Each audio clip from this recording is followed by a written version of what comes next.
Hello.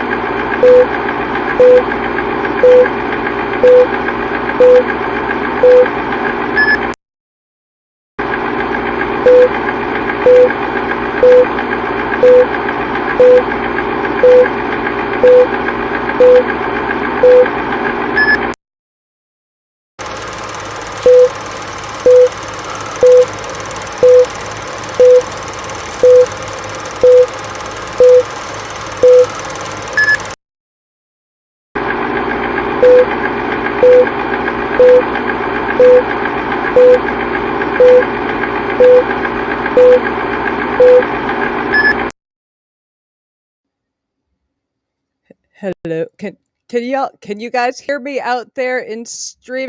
Can you hear me before I'm here for like 10 minutes ranting? Sound sound someone tell me there's I hear I see woohooing. Woohooing probably means there's sound. Hello Akika. Is just someone tell me I'm not yes! We have all the hey guys. How are you? Hello guys.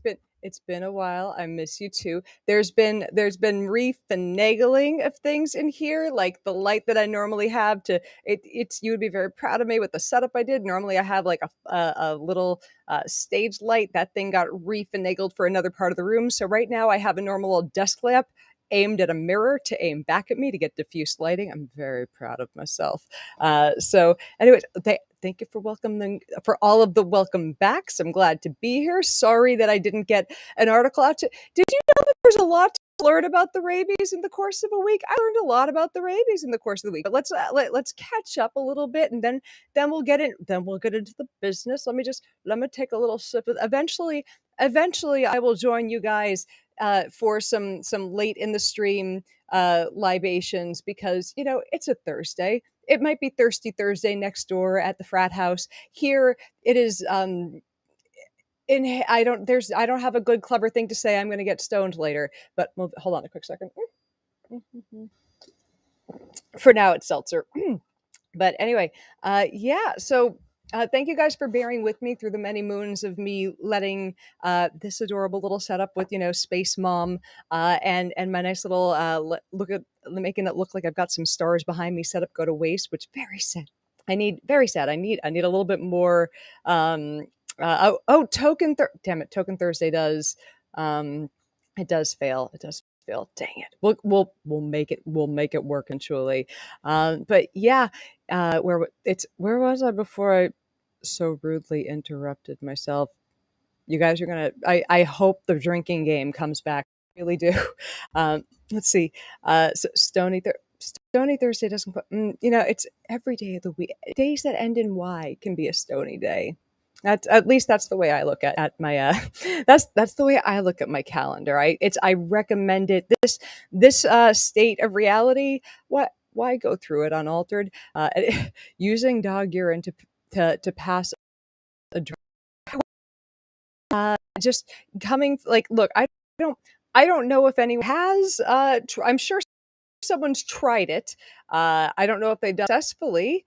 There's like the specific gravity test and whatnot that they do to make sure you've got the right weight that your urine weighs the right amount per per gram per gram, and there's a range in there, and you basically need it to not be super dilute. So basically, if you're sure that there's going to be drugs in your urine, and you're like, I'm gonna beat it by just drinking so much water that I threaten these kidneys, it's not going to work out for you because you're not gonna.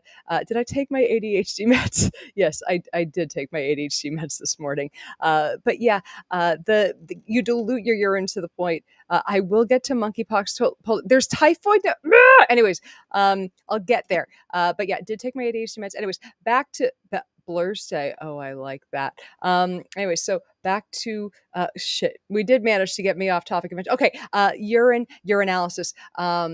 So anyways, if you do the thing where you dilute it quite a bit, you're not going to pass. It's not going to be the right mass, and I'm pretty sure that if it's not the right mass, I don't think that hey Suresh, I'm pretty sure that if it's not the right that if you're using dog urine, which why are you what are you doing to collect the dog urine? Like whatever my dog and y'all all know that Buddy went through some things last year with like I thought I had a bad year last year when my cat ran away. Then when my dog needed to like get slit from like, up the belly to get he needed a new hole cut downstairs. He needed all his bladder was just crystals. It was just poor Crystal Dick. And like that was what I thought the end of my bad year before my brother died. It was a bit of a year. Anyway, but I don't in order for them to get like you can be you can be lucky and manage to like catch the pee, like get underneath him with the cup as the dog that's like, why are you coming near me? This is private time, mama. It's bad enough that you need to have me on a fucking rope while this is happening. Why are you coming near me with a cup that I'm sure is out to steal my winkle? Like, I think that's what the dog is thinking if that's what happens. But like when they need one of those, it's indeed I am back with these live streams. I'm glad I can be of service. But like if the way that they've taken a urinalysis from my dog before is with a catheter, and look, if you're that if you are that motivated to pass a drug screen by any method that is not via your own urine coming from you when you are not on drugs, just buy urine on the internet, human urine, and or there is synthetic urine that will pass most of the tests now in most facilities. And look, they're testing for a handful of things, and there is like I've looked through some of the studies, most of the fake pee is gonna get you through, as long as you're not in the type of program where someone is watching you pee. You're probably going to be fine. And that's like I don't know. I haven't needed to pee for a job for a few years. Like it's weird. When I was analyzing explosives for Homeland Security, they did not make me pee in a cup for that job. Like working retail, they did. I'm pretty sure if you, hello, Mom has entered the chat.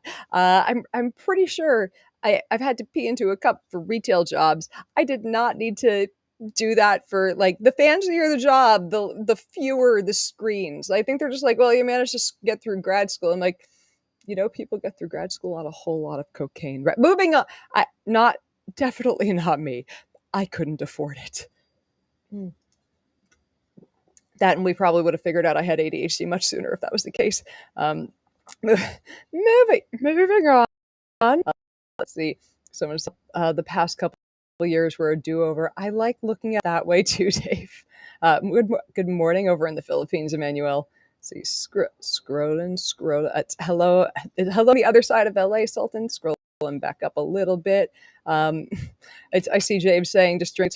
It's you know what? That's the other piece of advice that I give James about drinking a ton of water. Like you fail immediately because you don't pass the specific gravity test, and in most cases, you'll be allowed to take another test. Like, I don't know how, basically you'll need to explain why your urine was so dilute. Like, why did you have, like, no salt in your, something's going on here. But the other thing I'd recommend is, like, you gotta clear a pee or two through before that one's gonna work.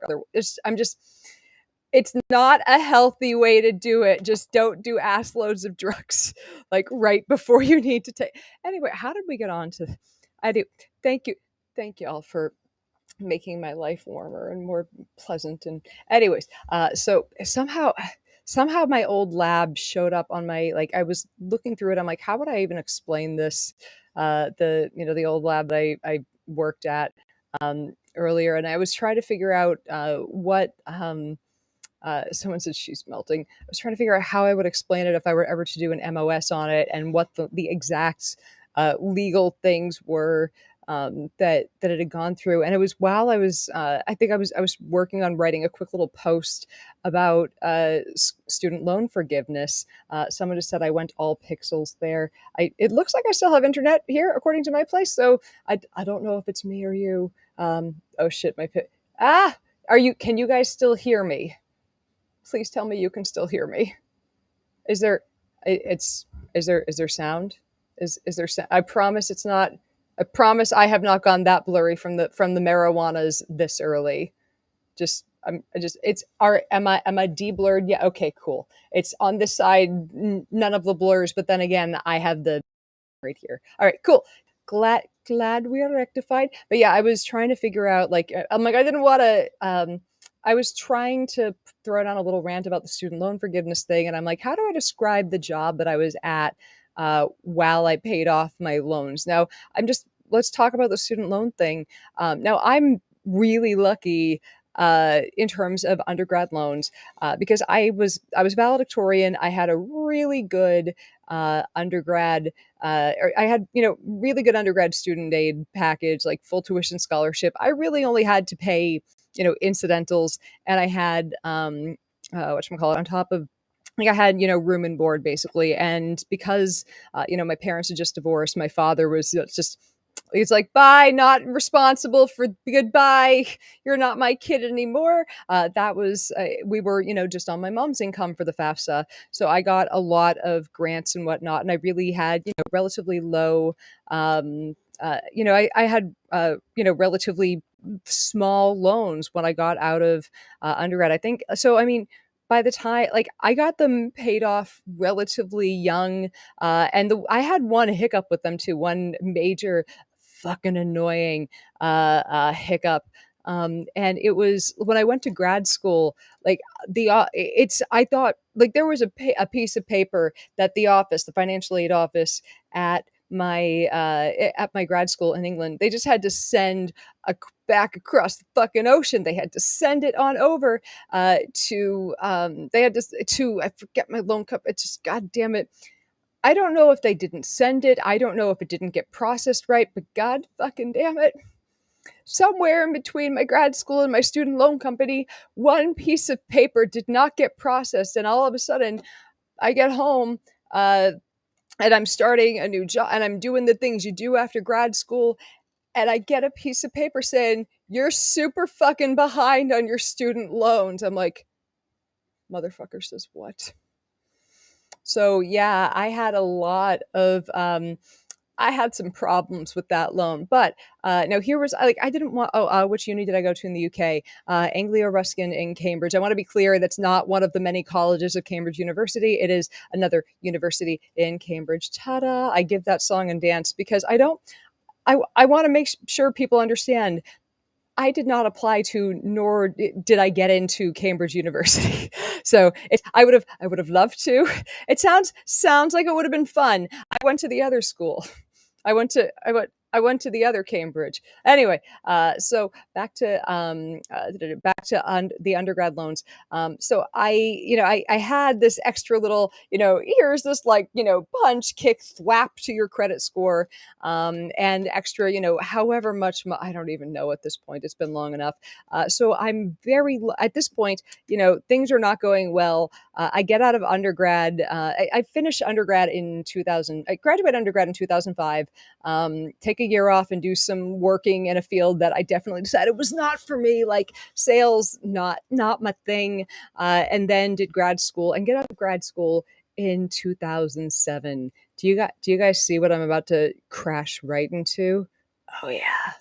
It's the handful of Zoomers that have joined the class are like, I read about this in my history books, and all my fellow millennials are going, oh, we were there. We remember. It was our nom. Oh yes, the 2008 recession. That one hit us hard.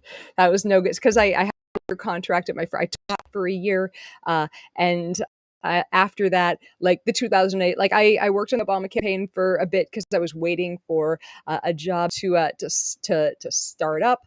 And after working on the Obama campaign, got my first real job, and then the contract on that, because they're like, hey, money, we don't have any of it. Bye. So moved home from New Jersey, started, and this was a job I was working on writing about. It was the year analysis job. While I was there, and I felt like it's really hard to complain about a job that's making good money during a recession, even when the job is making you miserable. Like, it's, how everyone is quiet quitting now, and I cannot fucking blame the kids at all. Like, if I had known how miserable that job was going to make me, even though, and I want to be clear, this is a job that I paid off my student loans at. This is the job where I paid a lot of bills, had money to whenever I wanted to do a thing, whatever I wanted to, like, I mean, I should have saved more money. To be this is I have money. I'm like, I didn't grow up with things, so now money buys me happiness. It's like, look, my own damn fault. Also, I was commuting 2.5 hours a day. Like on a without traffic, it was a bit of a hike. Like I said, moved home from New Jersey from this job, broke, not in a good position, just crashing at my mom's for a bit. It was a long commute, and it was just catching up on finances, and it was paying down these loans to get them. Oops, oh, there, timer's going off the thing. And after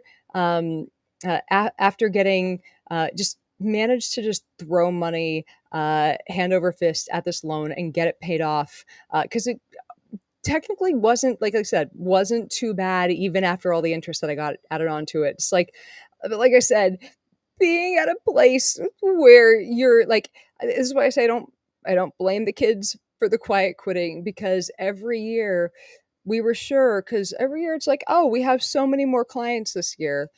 We're the fastest growing toxicology lab in the country.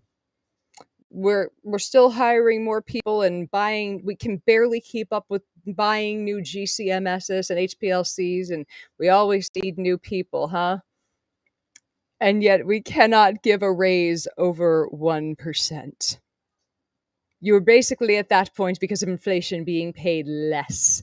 And god damn it. Oh, some were talking about the pixels. I hope you guys can still hear me, at least. But yeah, that was that's what I don't. That's kind of the worst part about it looking back, is like whenever they needed someone to come in on a weekend, whenever there was extra work to be done, whenever yeah, the visual blips are somehow I'm glad the video blips are amusing. Look, I've been having internet connections issues all day. It's why I didn't get a thing done. Like I said, the internet connection issues seemed better. And this is with me plugged straight into Ethernet. I cannot get any better. Right to your set Spectrum lobbyists. I'm just saying. I am just saying. I blame Spectrum. We have the best internet package I can get from Spectrum. The next thing I want to spend a chunk of money on is getting LASIK. The next thing I want to spend a lot of money on after that is getting a good computer set up so that streaming is a little bit easier and a little bit less messy. But it's look. I just need to one thing at a time. The thing I've been spending money on, and this last little bit has been fixing up the place, because we are at a point where there's just one. Construction has been going on. It's kind of starting to feel homier in here. I'm very looking forward to showing you around. Ooh, just banged into that. I'm looking forward to showing you around when it's like a smidge closer to done.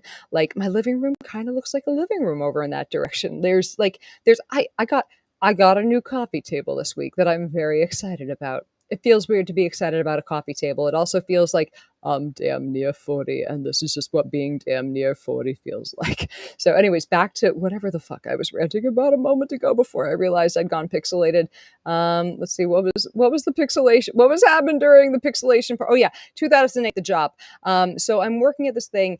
Anytime they need overtime, like I lived in New Hampshire and I was driving down to Massachusetts for work.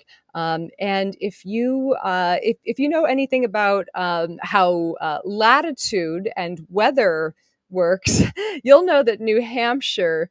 Oh, I had coasters already. If you'll know that New Hampshire, I'm just using them now. You'll know that New Hampshire is colder than Massachusetts because it's further north.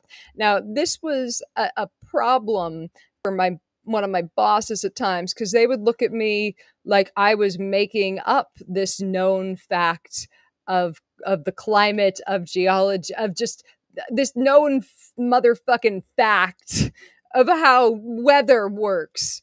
It will, if there is precipitation and you're in the winter in New England, it's colder further north. It's gonna be the number of times the first winter I worked there that I got infinite shit, because I'm like, I'm going to be late, and or it's not safe to come in today. One time I did land in a ditch and just said, nah, I'm turning around, fuck off. And they were like, oh, the next day I came in, they're like, really? You landed in a ditch, huh? I'm like, yeah, there was one day I was actually in a car accident on the way into work. And this was not snow related. Like I was stopped in traffic and a girl slammed into me so hard that I slammed into the car in front of me. My car never drove the same way again. And they, like, I got to work and my car was very clearly fucked up. Like I had to, like I got there and the car was so messed up and they're looking at me like I'm like I have to go to the hospital like now. I feel awful. Like I should have. It's super fucked up that I even drove the car here. It should have been towed off. But the insurance company for this girl was super weird. And they're like, oh, your car, you were in an accident. You can't work right now. I'm like, yeah, I can't. I was just in a car crash. You asked, like it was a miserable place to work. I'm shocked that they're the type of people that got sued for Medicaid fraud, allegedly, or whatever the fuck it was. I'm sure they were innocent, not really.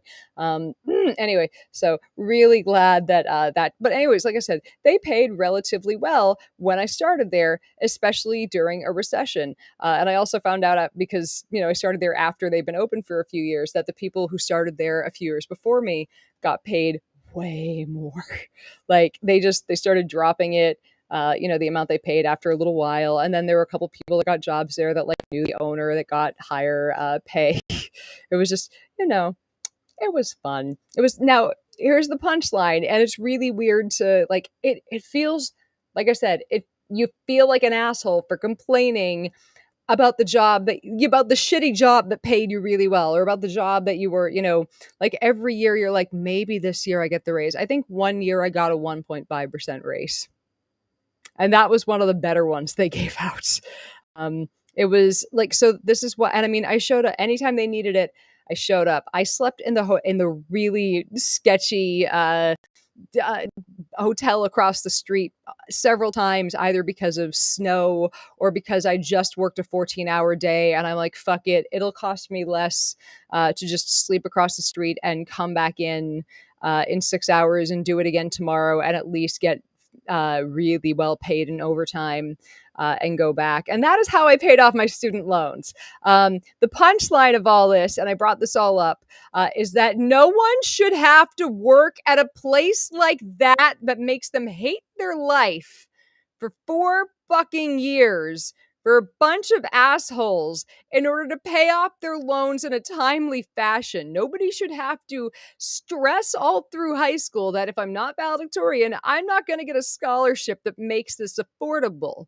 No one should have to stress about getting to work through it's 2.5 hour commute normally, over 4 hours when there's snow because their boss said, sorry, we're essential employees, so you have to come in because it was a lab. People shouldn't have to do that to pay their bills. When we were told, we were teenagers, we were idiots. We were 17-year-olds. Like, have you seen it? Like, no offense, 17-year-olds, you're very bright.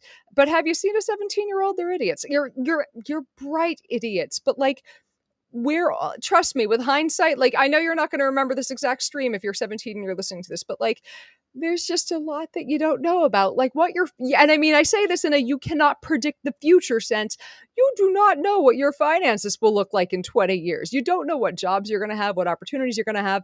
Fuck, when you sign that loan when you're 17 and it's the beginning of summer in the year 2001, you don't know that the world is about to really fucking change. Like, but I'm just saying, my generation really got fucked. We got very, very fucked on this. And this was, and there was a big upheaval, and there's going to be another big upheaval, and there's always going to be another big upheaval. And you don't know if it's going to be on a world scale or in your life. So yeah, I think the best thing to do is keep educating people and offering student loan forgiveness, because why keep hurting their futures because of shit that they couldn't possibly have seen coming? And I think that even after I went through a shitty thing to pay back my loans. And there are times that I think that I'm still kind of a broken human from all of that. Like I still wake up sometimes, like with medical like with doing opiate analysis in my sleep. Like it was years of that, and it was like it was a high stress boilermaker of it was just it was a lot. And it's Amy, you have it right. Like even with the forgiveness, a lot of people still owe a shit ton. Like I know people that took out a couple 100,000 for, and I mean I know that there's there's a stereotype of, oh, somebody took out a couple $100,000 for for a degree in polka dots. Like a lot of people I know took out big loans for science degrees, and the science degrees are not paying what they need to get people paid off the way that they used to. Like these are not they're not keeping up. The thing, college is getting more expensive and professors are not getting paid. Like the money is not going to the professors. Money is going towards advertising and for stuff to make the schools more marketable. Like look, I would have less of a problem with it if the country had more of a system like they have in California, where the city college systems, all of the classes transfer right into the state schools. You don't get that at, like, I was amazed at the difference between like the community colleges on the East Coast, that a lot of them, the credits just don't transfer. And like those courses might cost less, but what are your chances of those courses going anywhere else? But yeah, it's, you can get, like, and this is something I really like about the state schools or the state school system, in California. You can be an average student, go to city college. You can be an average student in high school, and it's not the end of your financial life in terms of wanting to go to college. You can go to 2 years of a community college or to a city college out here, get your grades up, and apply to college to 4-year schools to get and get a decent financial aid package. It's something that, if high school is not working out, like there are a lot of people that don't do well in high school for tons of different reasons. And sometimes this is not the environment for you. Sometimes it's you need to just be studying something that you're interested in. Sometimes it's bad home life and you need to get the fuck out. Like zillions of reasons. And the fact that like I knew I was dependent on, like, it was always drilled into my head, get a scholarship or you're not getting out of this shit town. And it wasn't going to be athletics, let's be blunt. It was going to be academic. And I think putting that on kids that, hey, just got to work hard. Like, look, there are only going to be so many kids in the top 10. I can do math on this. It's not 11. I think that we got to stop saying you all have to be, it's like it's straight A's or you're not getting to school. It's how about, see if like, and I mean, I don't want to say everyone must go into a vocational program. Why aren't we looking more into the types of into this types of city college program that they have in California, so that people can start working, at an affordable rate, towards their degree, to show that, yeah, they are going to do the work. Yeah, they are able to get the grades that afford them the scholarship at the 4-year school. I feel like we could do this. I feel like that's a thing we can do. And I feel like looking at people that were stuck in this shitty system back when we didn't, we had the internet back in the early 2000s, but I mean, it was slower, older, and dumber. We have so much more knowledge now. We have the ability to look at everything we've got in this country and go, oh, we can fix it. Instead, there are people that just still want to yell that $10,000 is too much student loan forgiveness, which just, are you fucking kidding me? 10,000 should be a starting point. It should be 10,000 this year, 10,000 next year, 25,000. We should just keep going with this. And like I said, mine are paid off. And it was, like I said, again, if someone's attitude is, I destroyed my life paying off my loans and so should you, like, that person, like, who hurt you, man? Like, it was capitalism hurt you. I'm just saying, people shouldn't be so fucking, I was hurt and so you should be. That's like, go to therapy, man. Just like, the answer is not to tell everyone else that they must be hurt. They must be hurt because you were hurt. The answer is to go to therapy. Just saying, not everyone else has to have their life ruined because you suffered for your loans too. I suffered. I mean, I also suffered through the chicken pox. Really goddamn glad there's a vaccine for that now. I don't like fewer generations that are going to get the shingles. Sounds great to me. make the children suffer. Like, that seems off to me. Hold on a second.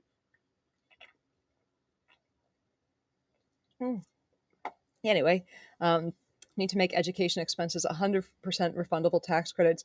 You know, I would settle for them letting me destroy my credit for a year just to go bankrupt. Like, if that could have, I'll admit it.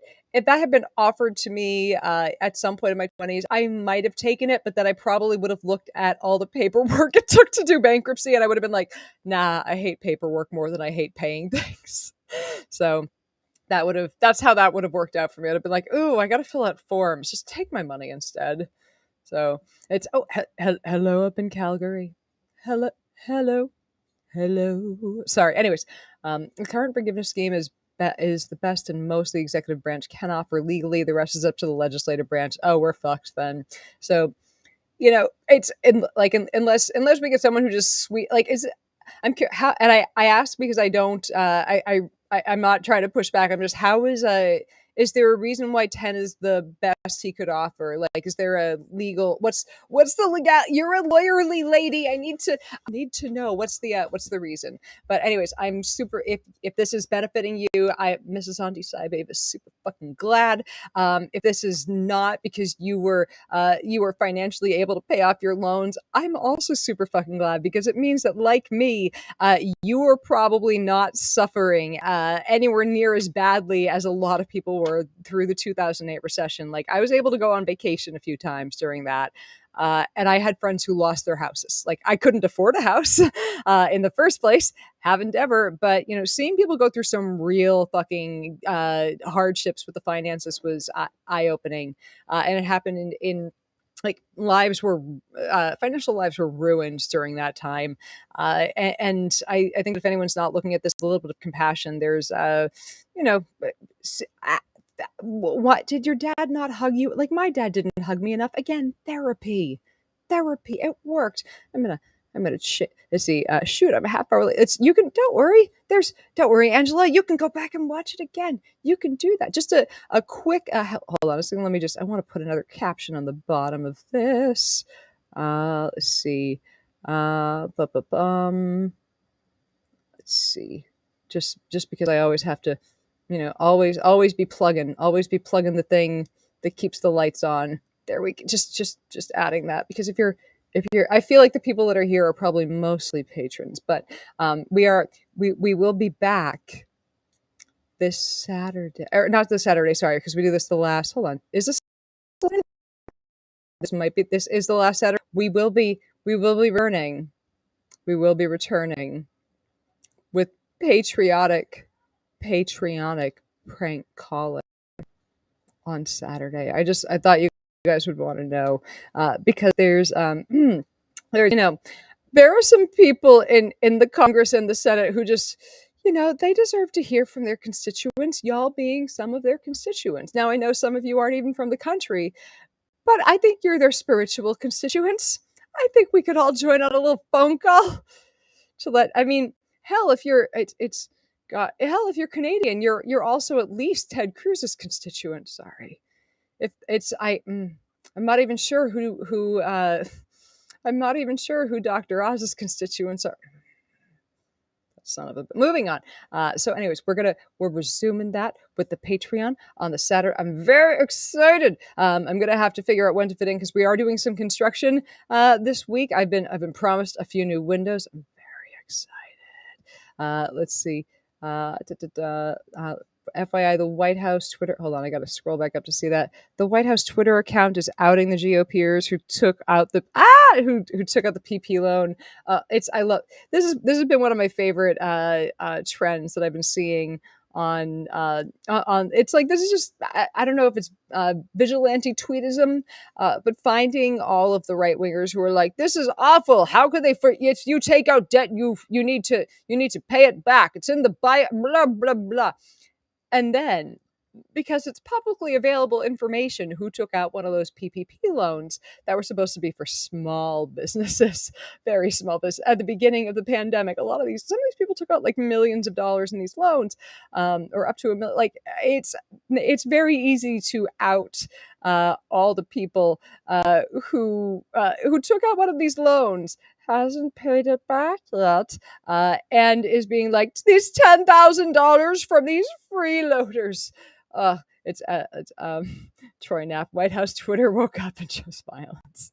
Indeed. Now, it's one of the best, justifications I heard from that was, well, at the time, those businesses were struggling to pay things. It's like, how do you think the people who went to college and have all these student loans feel, given that they haven't gotten raises in years and that they're underpaid?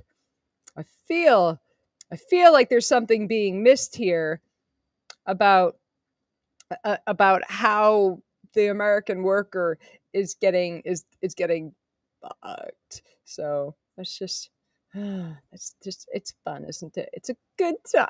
Anyway, so let's talk about some foaming at the mouth. Let's talk about rabies for a minute, because I have been reading about it nonstop for a week, and I'm very annoyed at this disease.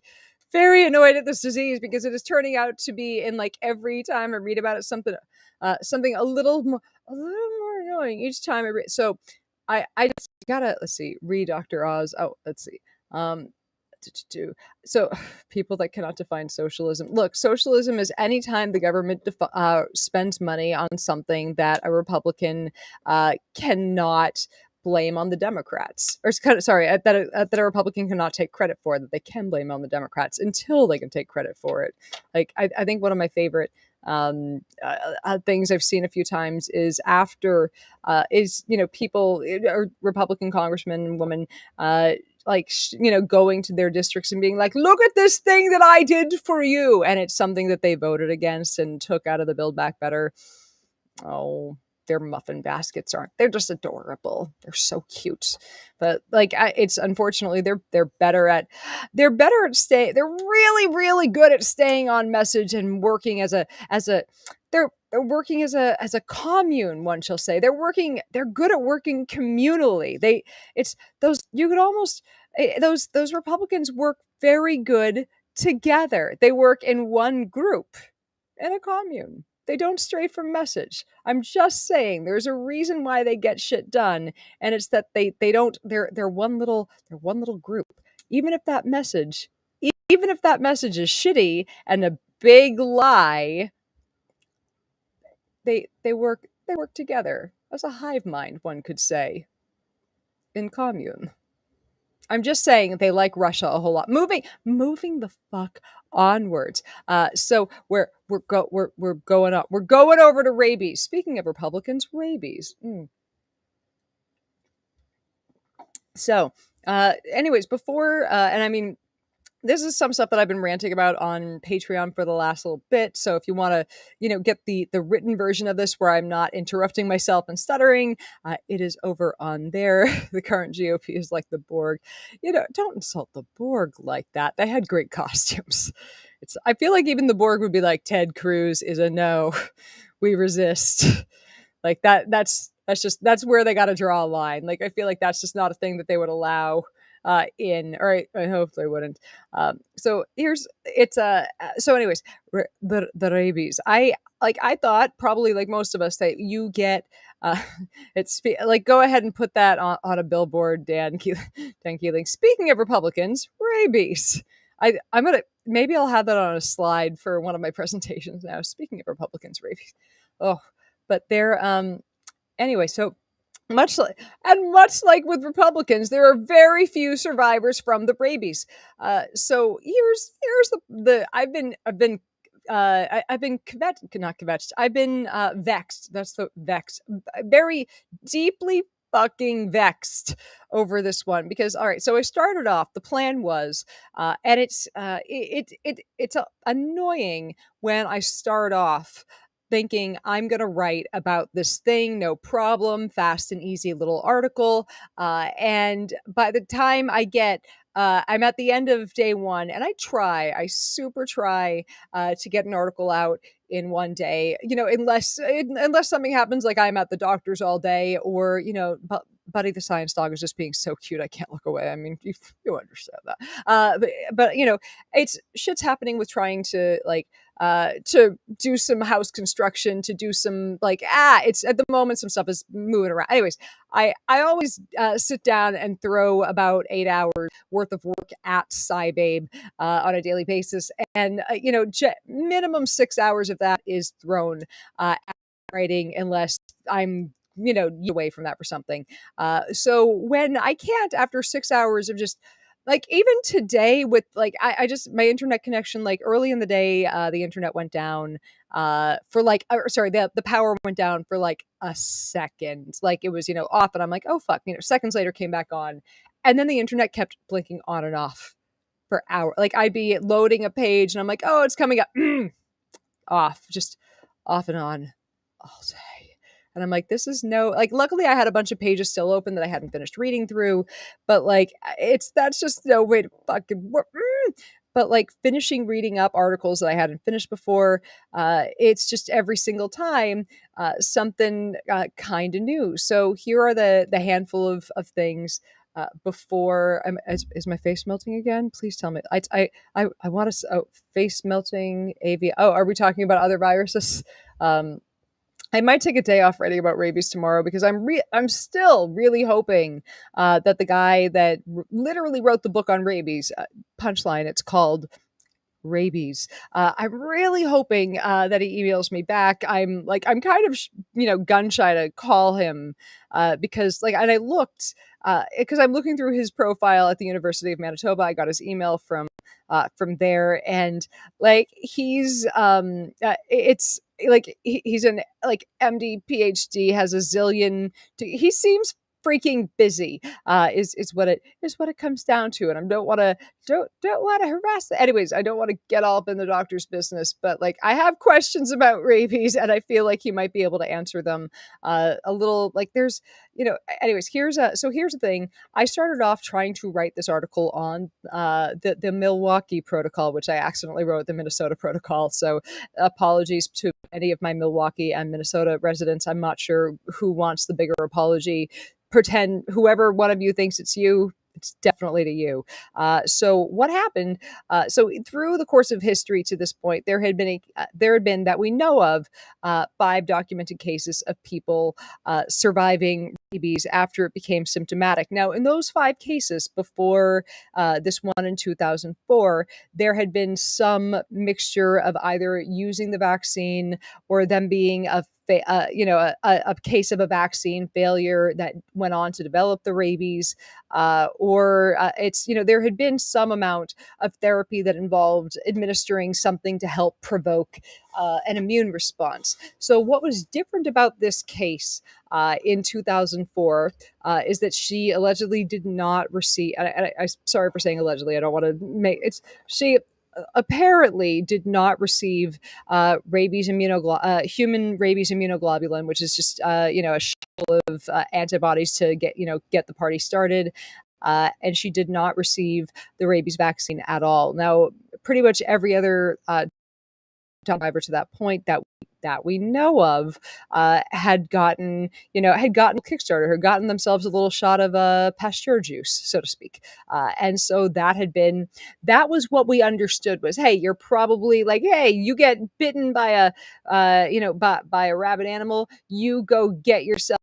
It's a scratch from any sort of critter that can possibly fucking cause the rabies. Get your ass over. Go get yourself a series of shots, man, because you just don't fuck with it. No good reason to fuck with it. It'll probably kill you. Just get the shots. We've got them available. It's a good idea. Anyways, and there are a handful of groups that get rabies vaccines prophylactically. Veterinarians, vet techs, of course, and people that are going to work in areas that are if you're the type of person that is going to work out in areas with rabid animals, and you're out there shaking the tree free of bats. I'm just saying, get yourself a rabies shot. So anyways, that's where Yeah, so that's those are the places where those are the groups that are going to get rabies shots prophylactically. But here's the kicker.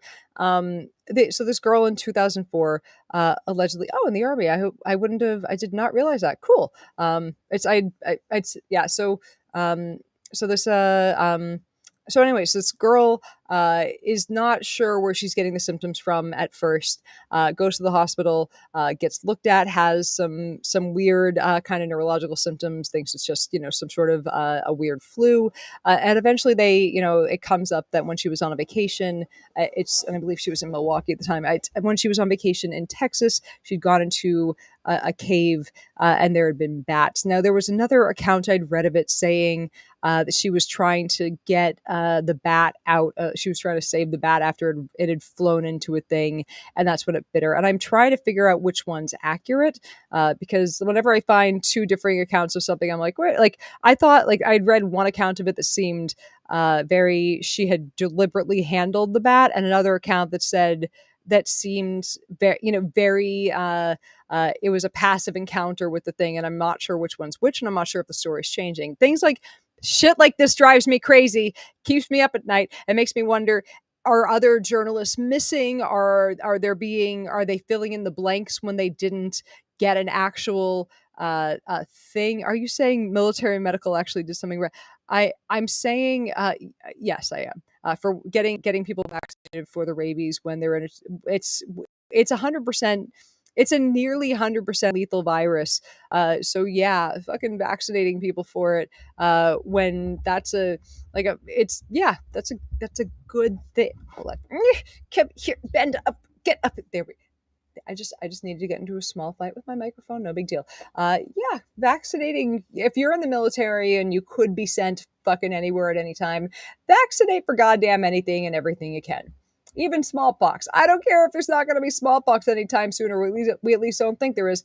Vaccinate for that too, because every once in a while, your boat might just float through a mysterious brown cloud in a sea in northern Russia, and it might just be genetically modified smallpox. True story, that shit happened, and people who were already uh, vaccinated for smallpox, they got smallpox. So you get offered you take the vaccine anyway. How long? People are asking how long does rabies immunity last? Rabies immunity fucking lasts forever. Generally, if people are re-exposed, they only give them one shot. At least that's from what I read. If you are in the audience and you have a different answer to that, and you have some qualifications to give a better answer, please. I always accept that. So that's. So this girl apparently, comes down. So this girl in 2004 comes down with, these symptoms that do resemble rabies, obviously. Now, here's something that's kind of interesting with all of the cases that have come, that have allegedly, been treated that have been managed with the Milwaukee protocol. Number one, all of them have been from bat bites. And it seems there have been a couple of reports that I've run across saying typically the type of rabies that you get from either bats, or there was one case from a cat. Typically cat rabies are bat rabies. So Mark just asked, so why rabies again? I stumbled, because I was trying to write a story about about the Milwaukee protocol, which was like, oh, look, we managed to find a thing that treated rabies. And then I stumbled down a rabbit hole because it seemed like the thing that treated rabies was a lie. And so I have been reading days and days worth of literature to figure out what's real and what's not. So you're coming on this journey with me, please. I ask politely. So anyways, it's an entertaining, one of the things here's the thing. Rabies is, quote, supposed to be, or we have always understood it. And this is why rabies. We have always understood it to be 100% lethal after symptoms show up.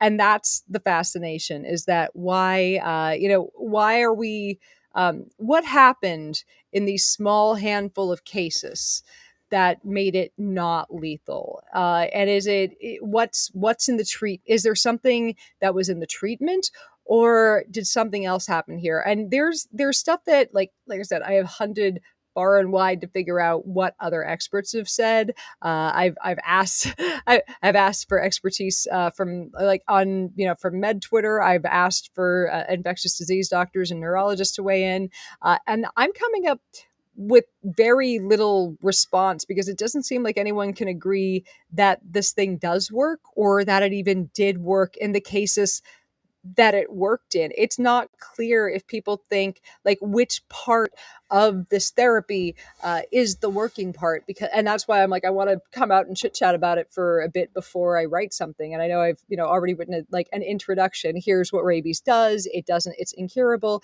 But now I want it before I get into the skepticism part of what happened with this girl's case and with the other people that have been treated with the so-called Milwaukee Protocol. Let's establish a few things. Now, there is a group in Peru that they'd had a couple of rabies outbreaks, again, bat rabies, or rabies transmitted by bats, there were reports of people surviving without being inoculated. And a group, there was a research project that went on to figure out, to go down, collect data, interview people, people in the village, ask people who had been exposed, who'd gotten sick, what the disease course was. And they found, they came back with 7 samples from people that were, alive and had rabies antibodies. One of them said that they'd gotten, vaccinated. The other 6 had rabies antibodies and had not been vaccinated. Then there's the case of the quote unquote Texas wild child. And it's not clear if they'd gotten a vaccine or not. But if they did, it was well after they were exhibiting signs of encephalitis and neurological symptoms. But they presented with what can only be described as a mild case of the fucking rabies. Like this person was a 17-year-old girl, and she showed up just, it's really bad, sensitivity to light, headache, some tingling in the extremities, and stayed for 3 days while they worked on treating her, released, came back with some similar issues. And I think on the second time, it came up that, and I could be mixing it up, I want to double check this. Trust me, it'll be more clear in the writing. But came back and they're like, we should probably have a quick poke to see if what's going on with the what's happening with the rabies, because this sounds a little bit rabies-ish. And indeed, once again, rabies specific and rabies virus specific antibodies, but no rabies virus. And and again, this was a bat infection from a bat. So there have been all but one of these viruses so far have been from a bat, and people and they've all come back. And here's another curious thing, and this is one of those I almost threw my computer at the wall moments, and it was in. And this keeps coming up in case reports. Not a single one of them has found a rabies virus or a rabies antigen. The Recife protocol is very similar to the Milwaukee Protocol. It's basically slight change in the soup recipe, but it's still the same soup for the most part. Okay, so the Humboldt, California girl. I had a look at her. So she was I think 8 years old, and her name is Precious Reynolds.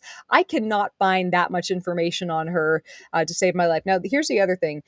She was another case of, so she got scratched by a cat, and I love that they rhyme. It makes my life easier. And it's one little mnemonic I didn't even have to build in.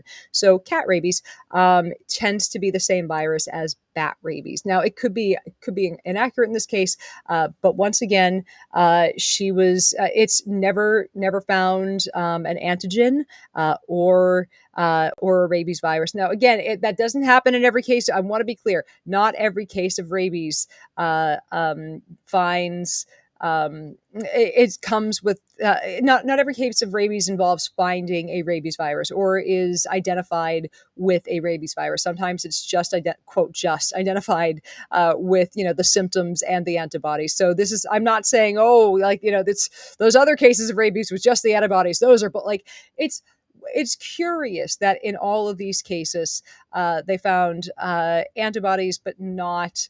But were unable, even with fully symptomatic, with spinal cord fluid, with not they were unable in all of them to find it, and all but one case, and that the one case was a cat transmitted one. All but one case were from bats that seem to have a propensity to being milder cases of rabies in general. Now, the other thing is there was this tribe in Peru that I mentioned. Those were all bat-acquired rabies, and there were 6 people that had that had naturally. It's now. I mean, there's always the chance that there's something up here, that they actually did get a vaccine within the course of treatment, or that they got a shot of human immunoglobulin, something I do not know. But at the same time, these are people who survived the rabies. There was a course of treatment here for somebody who was symptomatic. And there was definitely the 17-year-old in Texas. Like, there was a report from the CDC on this girl, came in absolutely symptomatic, absolutely having brain issues. Now, this is a really, really good point from Dawn. And this is one of the things that's still in the back of my mind. Maybe it happened because there was, now I'm trying to figure out, there are a couple possibilities. One is that I'm reading the, that I'm reading the terminology wrong, which is why I'm waiting for this professor to email me back. So this, I've seen this one doctor point out that in some of the cases, even though I see a lot of reports saying that they found rabies virus specific antibodies, this doctor, who again wrote the book on it, has said that service did not have rabies neutralizing antibodies. I'm like, all right, so what's the difference? And I need to, I can't find something telling me exactly what the difference. Is this like with what should we call it? Like when we're talking about when somebody has an allergy, like IgE versus IgG antibodies, are these different types of antibodies one that only, what's going on here? Is there something that I'm unsure of based on based on the terms using here?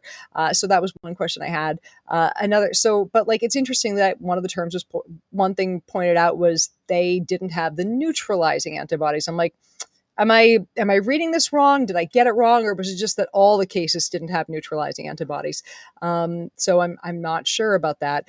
One thing that, so if the terminology used there was correct in saying that they didn't have neutralizing antibodies, but they did have these, quote, rabies virus specific antibodies. And again, this is all very speculative, and I could be reading it wrong. It's just there's so much literature and so many different terms used that I'm not sure if some of these terms mean the same thing.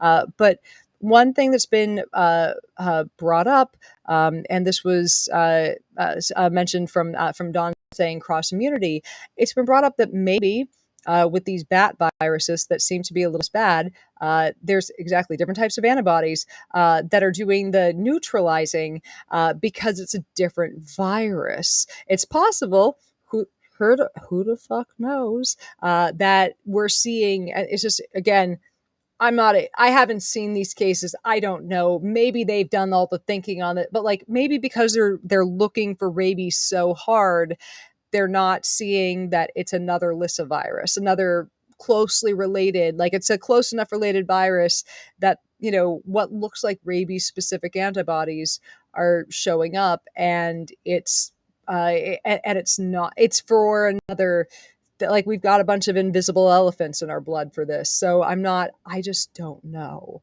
And those are, again, I feel like there might be a virologist watching this going, is this girl crazy? But it's very weird that we have this group in South America that we know has survived the rabies without vaccination.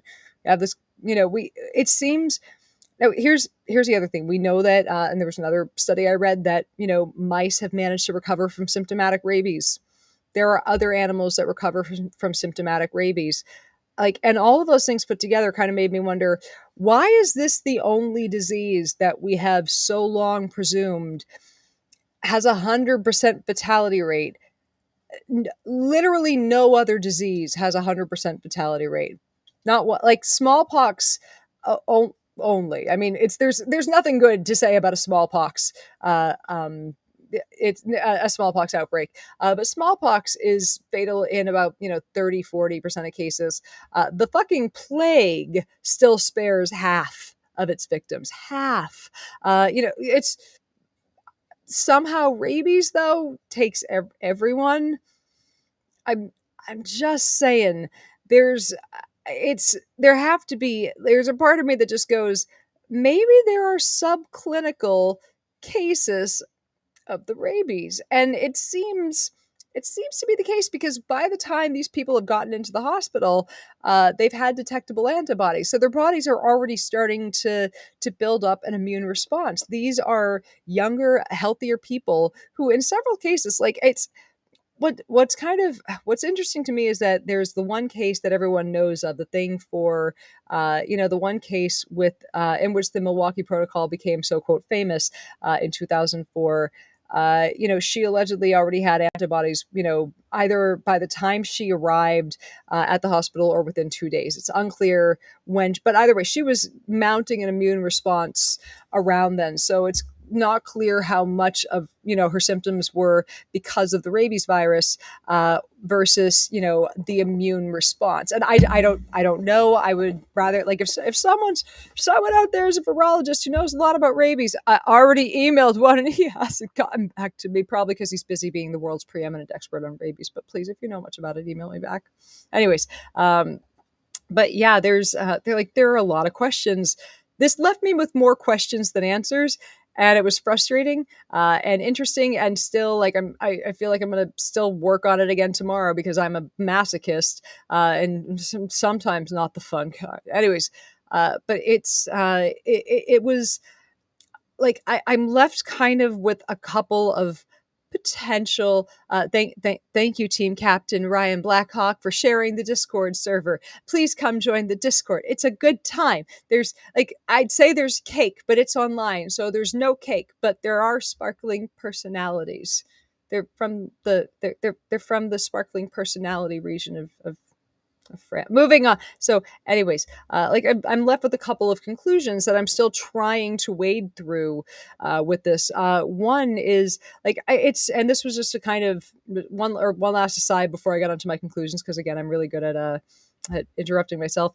Like, how with polio, it was kind of a mind blower for a lot of people that there was asymptomatic polio. And that's because we're so used to polio being visually this thing that causes paralysis, that causes, people to need iron lungs and leg braces and these really, really severe symptoms. Like it's where just because we associate a virus with what we're used to seeing doesn't mean there aren't other presentations. So, people have gotten, how many times through history have people gotten a bite or gotten just such a low, it's a very tiny viral load of rabies, and it just never managed to get never managed to hitch a ride on a peripheral nerve up to up to the nervous, or up to the central nervous system before before your immune system was like, out of the pool. It's people, yeah. As Akiko said, vast majority of polio is non-paralytic. Like 75 to 95% of polio is estimated to be asymptomatic. So, like, it was something that I had a chat with my mom about it a while ago, and it was just it's still one of my favorite conversations about medicine that I've had with her. She was like, I'm really grateful I never got polio. I'm like, Mom, you don't, that she was glad that she got it, obviously, or got the vaccine came out when she was 5, and her parents were so relieved, of course, and she was so grateful that she got the shot before like a reasonable amount of time before the polio. She never got polio, she said, and because the shot came out when she was like at a reasonably young age. And I'm like, Mom, you don't know that you didn't get polio. And she was like, what do you mean? I never had symptoms. I'm like, yeah, you never had symptoms, did you? Hey, Mento. I'm like, you never had symptoms for a disease for which 75 to 95% of cases has no symptoms. How do you feel now? And like, it was just this whoosh, like, what is everything? Who is God? I don't know anything now. Like it was a little moment for mom there, when she had the realization that maybe polio had fucking taken her at some point, and she just sniffled and was fine. Like that was quite the thing. But like that's the thing. People in New York right now, in New York City, I need to get off the chair and lift it up a little bit, but I'll do that later. But like people are right now in the New York City area just infected with polio and passing it around, and they don't have a fucking clue. How crazy is that? Polio. And I started warning about that when the website started. You guys may not, some of y'all, some of my noobs may not remember this because it was happening back when I had like there was a time when Mrs. Auntie Cybabe was Mrs. Auntie still has to go to work at a pesticide lab and write one article, the Weekly Woo, on Sundays. And it was a very different time in my life. And what was I going to say? Oh yeah, and I was going to. I lived in Anaheim, and I went to Disney on a regular basis. And we were, fighting we were fighting all the usual bullshit on the internet from back in the day, and from 2014 when things were normal-ish. And I, at one point, like as I was trying to like tell people, here are the shots you need, or here's how to know when you need certain shots, I went to the CDC's website because I was like, oh, I might be, maybe I'm behind on some things. I've moved a lot. I don't know if I've missed something. And one thing it told me to get, there's just a quiz on the CDC's site saying my hand is pixels. Sorry that my hand is pixels, class. It's a condition that will not cause death. My hand will be unpixelated soon. Either that or I will be modern art forever. So anyways, where was I? Let's see. I had a Hep B shot about 7 years ago. Let's see. Shots. I was on shots. Which shots? Oh yeah, the beginning of Cybabe. So I was, in order to pass around, like people are like, what shots might I need? I'm like, I don't know. Let's go on this fucking journey together. So I went to the CDC's website, and there's a quiz you could take it, and it, put in your age, your all of your, where you live, what, have you moved, all that, like, and it's a pretty relatively thorough quiz to try to figure out what you might have missed. Like, do you have your do your medical records and like that kind of stuff. And mine said I needed Tdap and MMR, and I'm like, sign me the fuck up. I'll take something to stop tetanus and measles, mumps, rubella, and give me a side effect of no pertussis. I am down for all of the above. My doctor hugged me that appointment. She fucking hugged me. She's like, I don't see a lot of people just coming in to ask for their vaccines and like, I lived in Orange County at the time, so she definitely didn't get a lot of people coming in to ask for vaccines. She was like, schedule an appointment for you. Like, it's go check what you need for vaccines. If you schedule an appointment saying I'm requesting XYZ vaccines, like, your doctor will be so happy with you. Like, let me rephrase this. If you need them, don't schedule them just because you need human affection. Get a friend. But like, if you need those vaccines, your doctor will be so fucking happy that you schedule them an appointment just to come in and get them. They're going to be like, oh, you believe science is real. You left me. You're not like you. Oh. I was just having a doctor hug me for that was something else. Anyway, so got those shots. Now I promise I'm not. I promise I brought that up for a reason. If any of y'all remember what happened in 2014, I know it's been 17 centuries in the last year, but work with me. In December of 2014, now at the time I lived in Anaheim and I had an annual pass to Disney, and I was there a lot, especially because I was just starting to run a website and I was exhausted all the fuck time. Somebody go get Russell. Find him.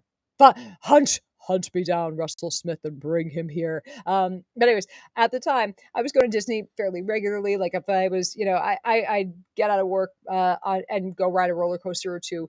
But I was at Disney a lot because I had an annual pass. So that's a thing you do when you've got the ability to just go to Disney after work for one coaster. It's a good. Anyways, I was the Disneyland measles outbreak. If now Gen Z, you may not remember this, but my millennial friends and everyone older than that, y'all remember. Y'all were there. Maybe not there, but when I say I was there, I was at Disney on the 2 days that the person who had the measles was also there.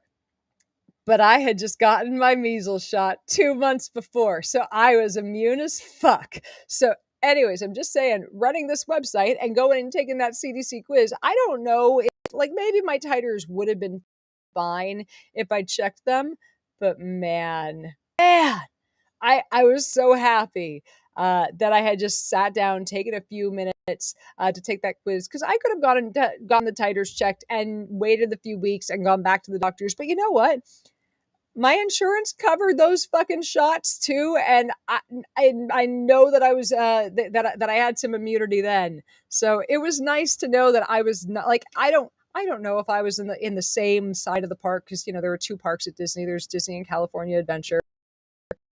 The same side of the park as them. There are like what 10, whatever thousand people there during the course of the day. You're gonna miss people a lot. You will easily miss zillions of the people that you. I might have not even been in the same park as them, but you know what? I didn't have to worry about it because I got vaccinated, and that made me very, very happy. But yeah, that was kind of a starter to the madness that happened here. Was somehow managing to avoid measles because of at this Disneyland outbreak, and I'm not sure how I rambled off over onto that. Was we started off with vaccines and we landed back over onto rabies of all things. See, I spent 20 years in the airlines. You better believe I kept my vaccines. I would hope so. Whew. But yeah, just a quick little. I guess I'm gonna slide back into the rabies for just a few seconds, just a few. But I'm like those other diseases. I feel like I understand because I've either had them, I know people who've had them. But rabies, like I know of theoretically. I know from, reading about, well, sometimes you get a dog with a foamy mouth who bites someone and then they get their shots and you never hear about it again. And one of the harder parts with this is like there are so few cases in which they have attempted treatment. So here's what's happened as I've read through, and here's like the last bit of it to where I am right now with it. So I've read up to, there are far more cases that that have been tried that were unsuccessful, and there are a lot of case reports from those because people published. I'm very glad that scientists publish the case studies from the failed attempts at treatment, because those have been just as helpful in this case as the quote successful ones. And I'm saying quote successful, and I'll tell you why in just a second. But like the ones that they tried it in that weren't successful, those were like there was much more detail given in a lot of those cases. Like, let me see if I can find one of them, because I have far too many tabs open right now. Which is all my fault. Hold on, moving this over here so I can see two things at once. Come on, computer, work with me. Work a tiny bit faster. Please don't freeze. There we go. There we go. Up here you go. Up here. To everyone who had chickenpox, please get your shingles vaccine when you're 50. Yes, please do that. Oof. Why are you not moving? Come on, screen. You can do this.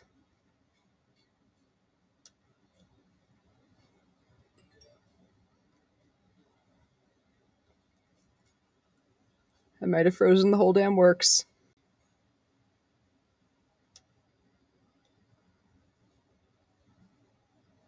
Working on it. Go on.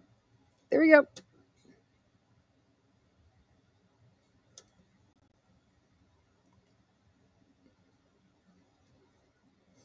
Almost there. Almost there. Here we are. Okay. Okay, here we go.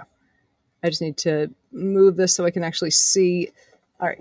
Yay! You can see me. I can see you. We're all in a good place. I was trying to read some of the articles that have come up on it because we're all in this together. Madame Saber, just a reminder to give your loyal subjects the gift of my. Is that a heart or a cat? I can't. Ma'am, you don't want to see my tongue right now, and I'm not getting into that. Next week, perhaps. So it's there's a scrape, and I'm gonna be fine. It's everything's gonna be all right. Just not at the moment. Whilst I'm fighting with this computer. All right, here we go. There we go. There you go, computer. There, we can work together, computer in harmony. All right. So a couple different things. One, let's see, bat rabies experimental host transmission studies. Let's see. I'll get into that one later. Let's see. I'm gonna close this for now. Trying to find all the different things that I found in here that have been kind of a little bit of a, what? This is how this works for me. Let's see. Attenuation. You guys you're deep in this one now. We're stuck in this together.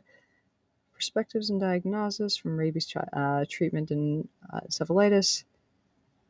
Should I get my shingles vaccine if I've had a chickenpox vaccine? Talk to your doctor about that is my advice. I don't know if one is advised if you've had the other. I really don't. Let's see.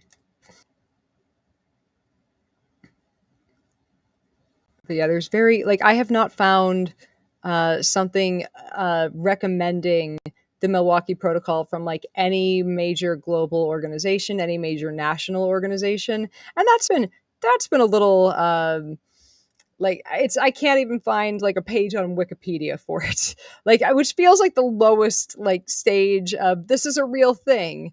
Let's see. One thing I did find, after seeing a couple different articles saying that bat rabies causes a less severe degree of disease, I found one article saying bat rabies is more infectious and replicates more quickly, and so I don't know what.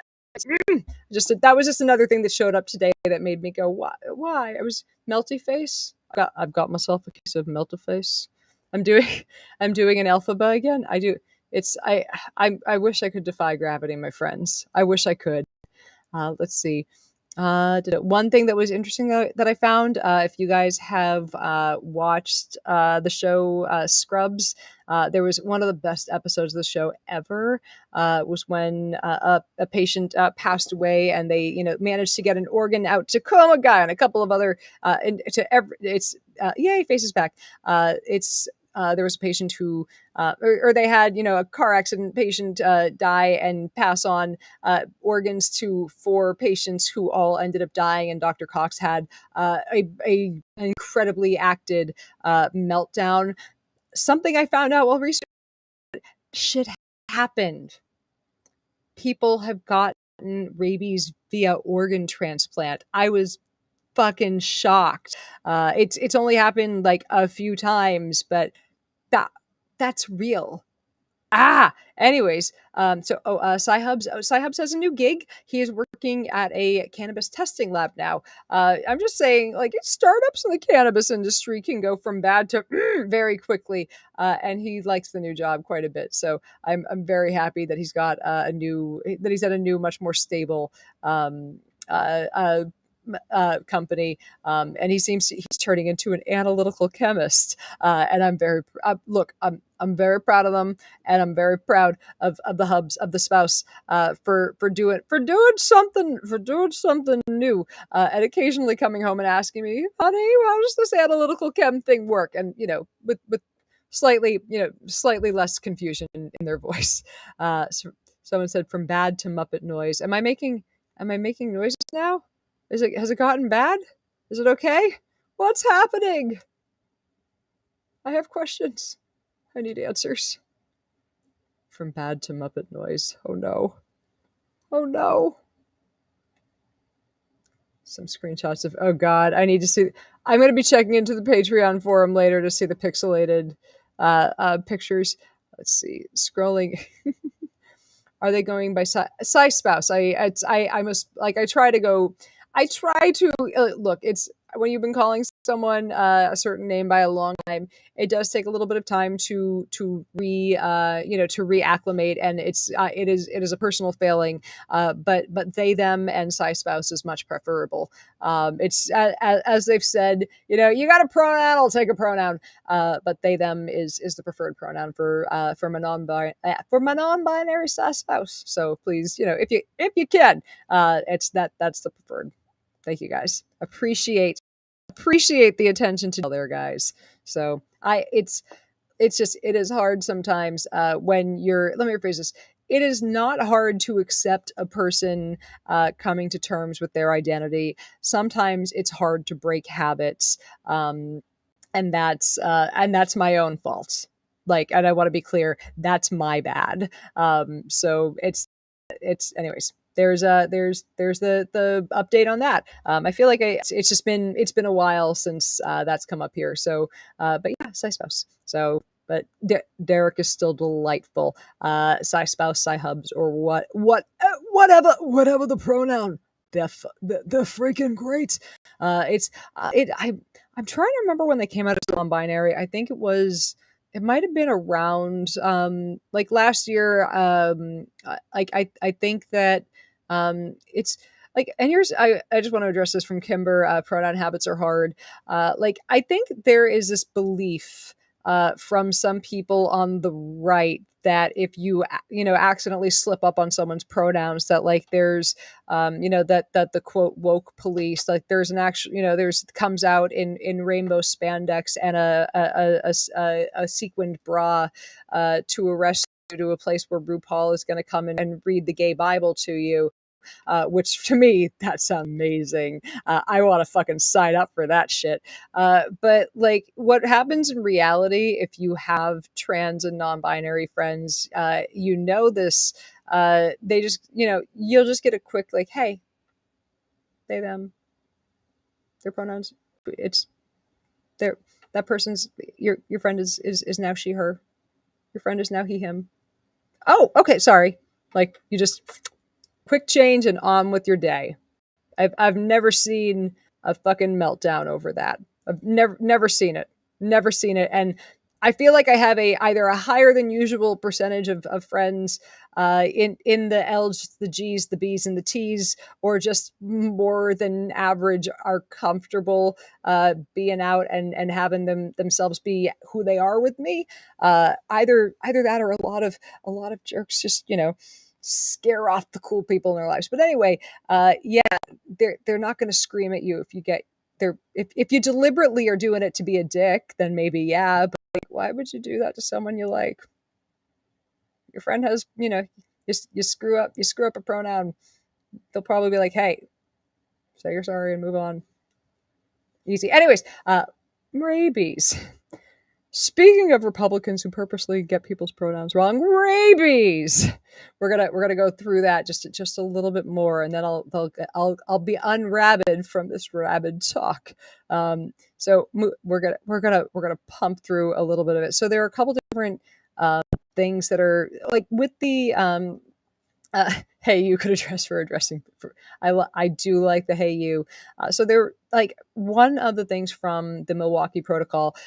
So the main thing that they try to claim is working with the Milwaukee Protocol is that they put people into a therapeutic coma, and basically from being in this coma, it protects the brain, protects it protects the vital shit. Oof, just banging my microphone all over the place, and not in the fun way. It protects the brain, protects the vital stuff, while the body is mounting an immune response, and all these other medications that they're putting them on, from antivirals, sometimes anti-inflammatories, a handful of other things, help stop what I saw referred to as excitotoxicity. But there are a handful of bits of evidence that I've seen, and I don't quite have that compiled yet, but I keep seeing evidence that that's just not the case, that the coma really does. Given that it hasn't worked in most cases here, it doesn't seem like the coma is protective of all the different ways that rabies kills.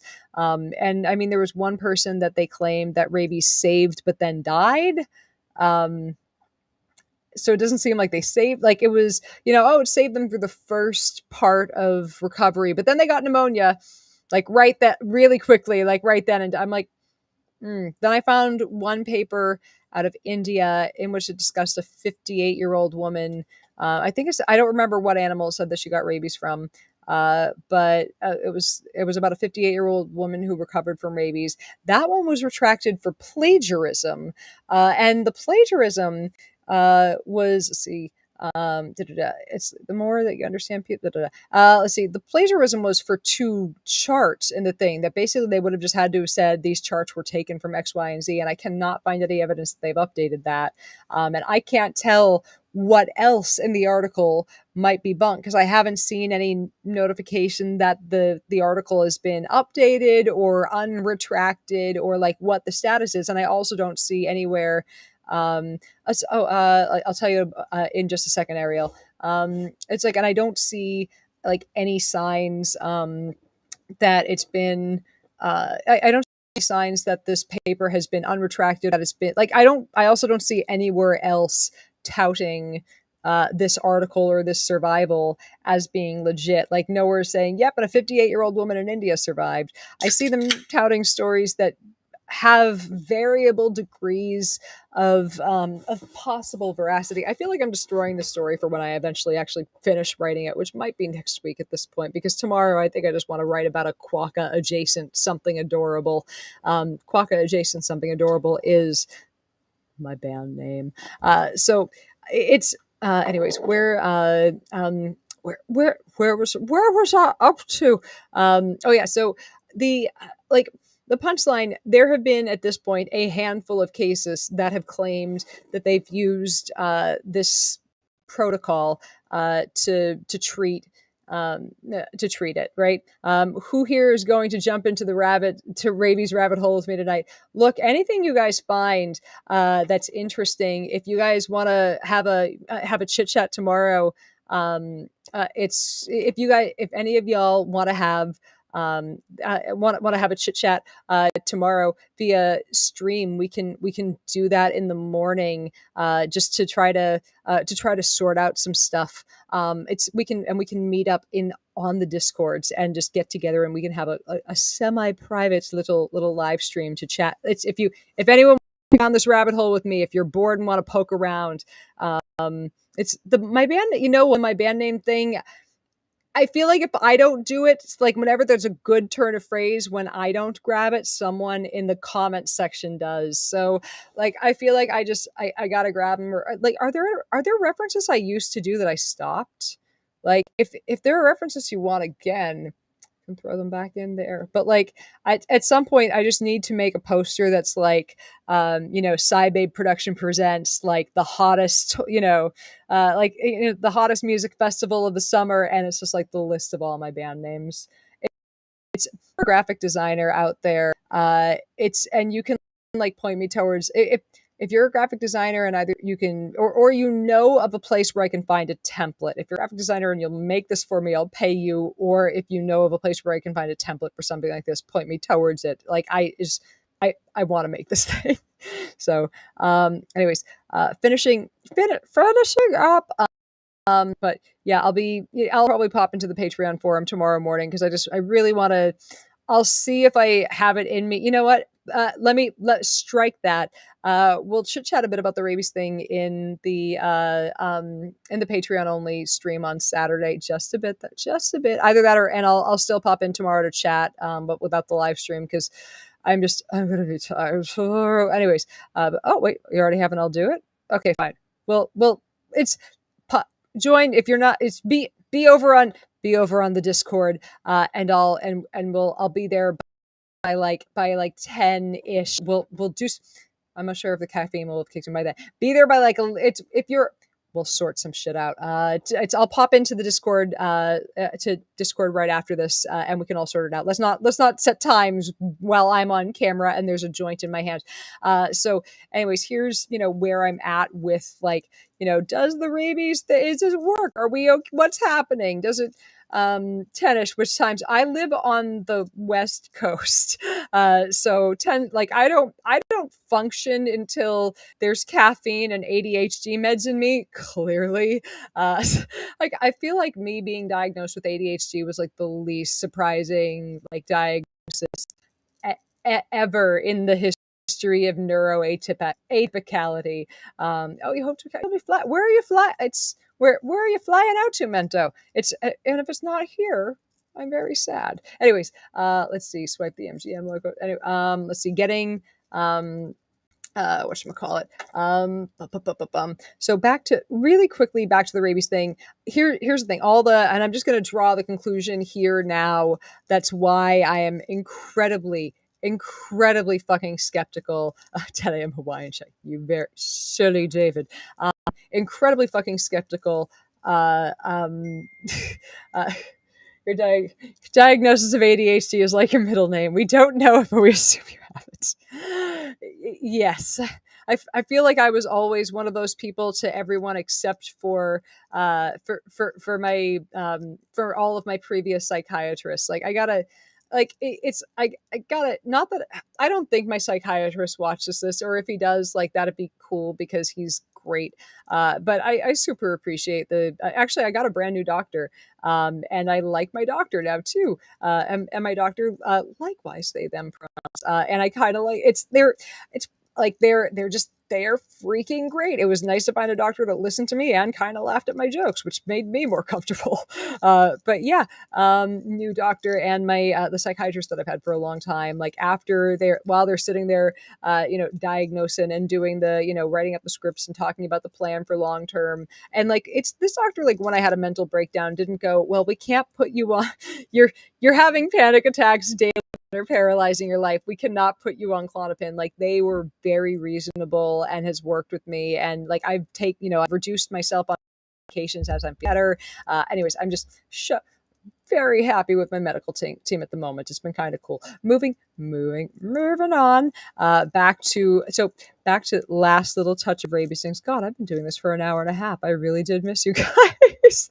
Anyways, it's so the last little with glad the face is on now. So the last little punch with the rabies thing is that like I have not seen follow-up medical testing on the cases. I haven't seen and I get it, these are private citizens. They do not need to fucking submit their bodies for whatever case studies that I'm curious about.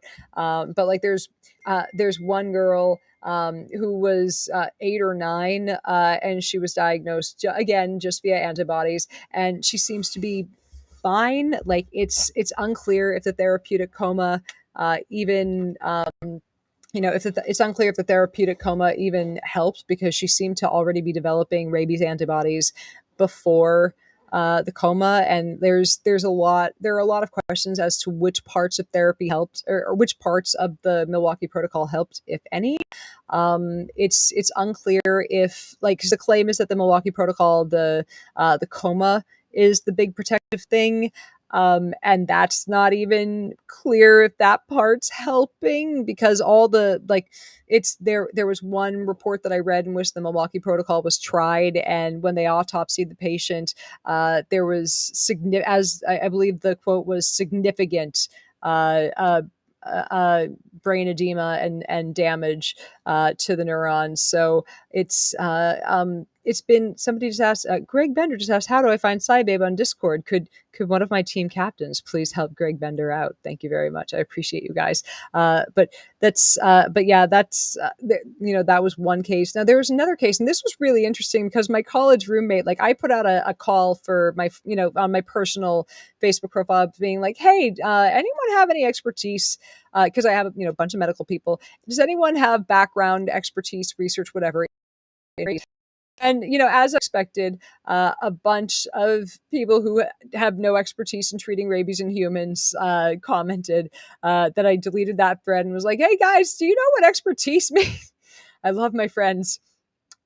Sometimes I gotta yell at them. But then my first college roommate, who, like, you never know which of your roommates you're gonna stay friends with. And the thing I learned, if I'm not friends with them before I'm roommates, we're friends for life afterwards. Like, the two roommates that I did not know before we moved in together, we've been friends for decades. The roommate that I had when I lived in Atlantic City, still friends, didn't like met each other off a Craigslist ad.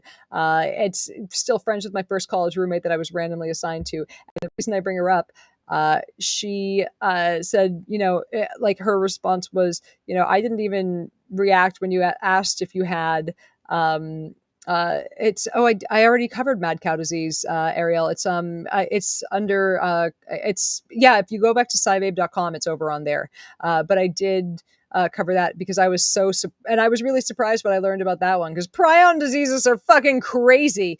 And something like 1 in 2,000 people in the UK has the blood, I believe, has the blood markers for carrying the prions that eventually cause mad cows, or Creutzfeldt-Jakob disease. So I apologize if I mispronounced that. But yeah, it's surprisingly a problem. I was taken aback when I read up on that one a bit. So oof, it's a nasty little one. So anyways, back to I'll get through the rabies. I'm sure I will eventually. So let's see, back to the last one that I was trying to get through, because we got, let's see, the it seems like in this case there's not the one that my roommate worked off, because or my roommate said that she had, there was a suspected case, and they sent yeah, and I'm looking through it. I'm trying to find a write up. I'm trying to find anything documenting, like what this person had, and it seems very clear that they had some sort of a viral encephalitis, right? And they had symptoms that seemed in line with the rabies, but it doesn't seem like they tested positive at all, like for ever for for the antibodies, or for or any rabies antigens, or and it didn't find a single rabies virus. And it's unclear what degree of treatment with the Milwaukee protocol they even used. And I don't and I'm kind of it's interesting that I feel like this is another one that they're trying to chalk up to a case of rabies saved by the Milwaukee protocol, when there's no evidence that this person had rabies. Like the other cases, there at least seems to be evidence. Like, there's the other cases, there's antibodies.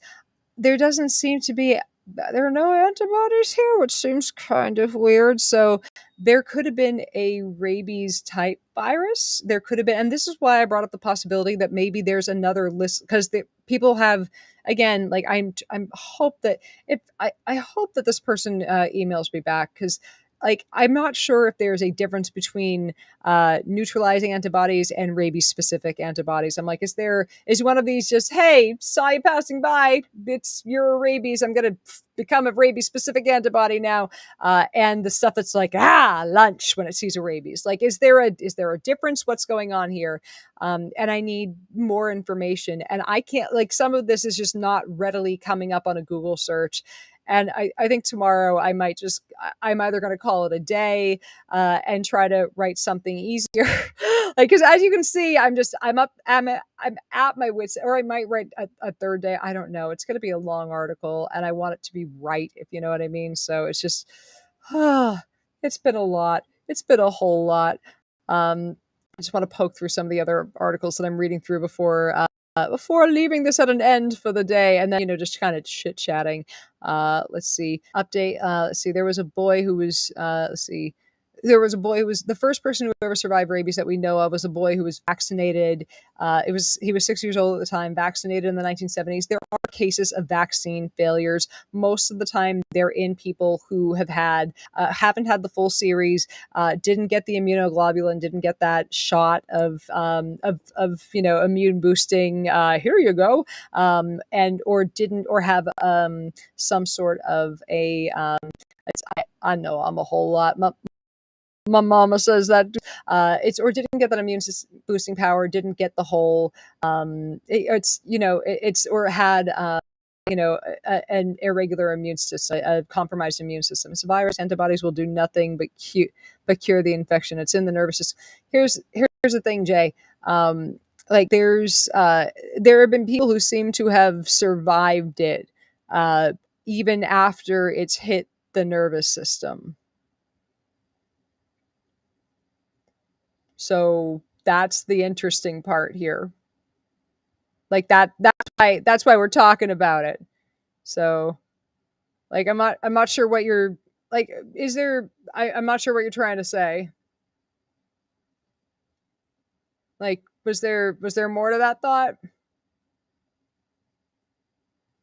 Like cuz we know it's in the nervous system. That's why it causes encephalitis of the central nervous system. It travels up the peripheral nervous system, which is why it takes different amounts of time depending on where you get bitten, because it has to travel up the nerves. But I'm just saying, antibodies are exactly what kills the infection, even in the nervous system. So anyways, I'm just trying to figure out if I'm missing what you're saying here, if there's a miscommunication. This something I don't get. Anyways, so there was, let's see, boy first cured in the 70s, handful of people since then cured. But then there are reports of other people being surviving it mainly in bat bites since then. And it seems like dog bites are the ones that most often are causing fatal cases of rabies. And we seem to be in the US at a much better place for not getting it from dogs because of an aggressive vaccination campaign. See, and yet we see people who get Lyme that goes so far that it's breaking down the nervous system and yet recover. Similar, that is a very good question. I'm not sure. I would have to do more research into Lyme. Like I think I've written a thing on Lyme before, but and I feel like writing about Lyme is just waiting for people to say, "What about chronic Lyme disease?" And that's a whole fucking barrel of wax. And I don't. I honestly don't know what the deal is with chronic Lyme disease. I think some cases of it are people suffering from something else, and some cases are people who got Lyme disease. It took a long fucking time for it to be diagnosed, and might be suffering from long-term symptoms for that. And I think the medical establishment might be slow to recognize that, much like with these other illnesses that can cause long-term symptoms, COVID, maybe Lyme disease is one of those too. I don't know yet, though. It seems like there's a lot that's unknown still, and I think that whenever someone like what is encephalitis? Sorry, big mento energy. Encephalitis is just brain swelling. That's it's your neurons are getting cranked in there. They're all getting like don't have enough space, and then a few of them die.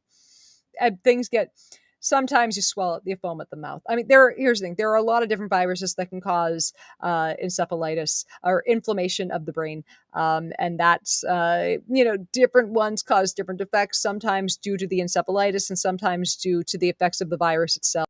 If it sneaks into the brain, and there was, and it's anything that causes encephalitis is just bad news, because there can indeed be some amount of death to your brain cells. And depending on who you are, you don't have too many of those to spare. So I've got like 4 maybe, and I'm planning on killing at least 2 of them on this joint.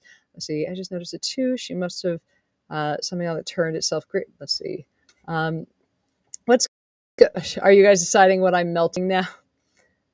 Oh my. Did Am I turning green? Let's see. I know a couple who both got Lyme. Yeah, Lyme, if it's weird that there is, that, like, here's the problem. There are, I would say, two categories of chronic Lyme. One is, naturopaths are lumping everything that they don't know how to explain into chronic Lyme, uh, and they're not treating it with, and they're not treating it with antibiotics because they can't fucking prescribe anything because they're naturopaths. And they're just saying, and then there's what happens after you've had Lyme disease, and it's taken a long time to treat because sometimes it does take a long time to diagnose, and in some of those cases, people have symptoms that go on for a while, or at least that seems to be the case here. And unfortunately, I did say naturopathic eco. Yeah, there's a whole bunch of them that seem to diagnose chronic Lyme every so often because that's a thing. It's a thing that can happen. I have a lot of thoughts on that. People who are not qualified to do the diagnosing of something that you need to order tests about bacteria. Anywho, so I have a lot more reading to do about a disease that I thought that I'd found every. It seems like a lot of facts with various studies having been, various studies having less, um, uh, uh, girth to them, less oomph. The ones that are the ones that are like, yeah, there's it's the ones that are like, yeah, we've absolutely treated rabies.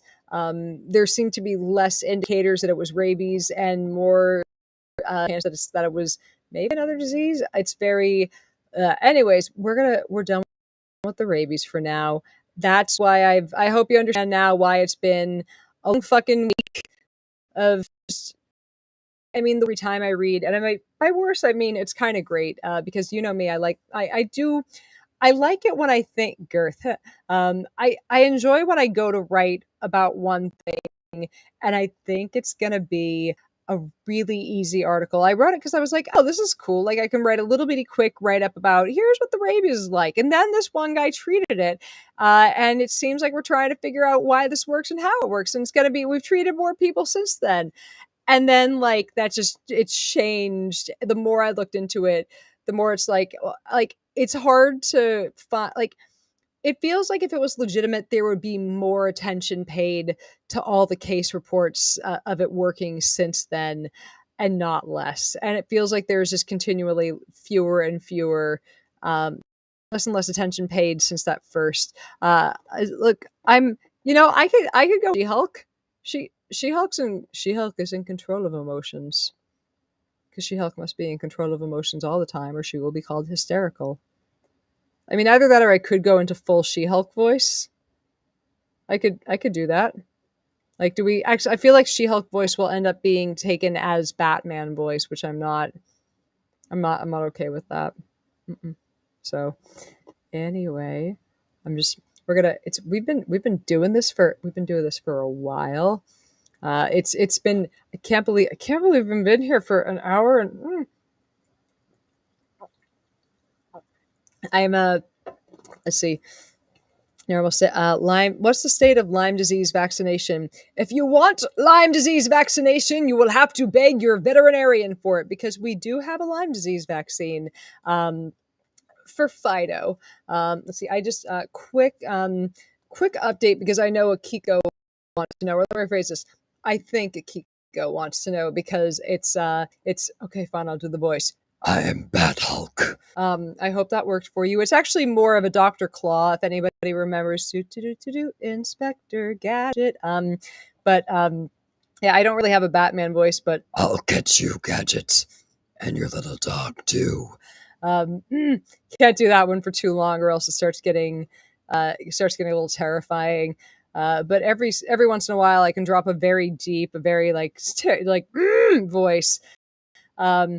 I think one day I'm just going to come in and be like, sorry, I have laryngitis. This is all I can do. But I'm here to answer your questions. I hope I can be helpful.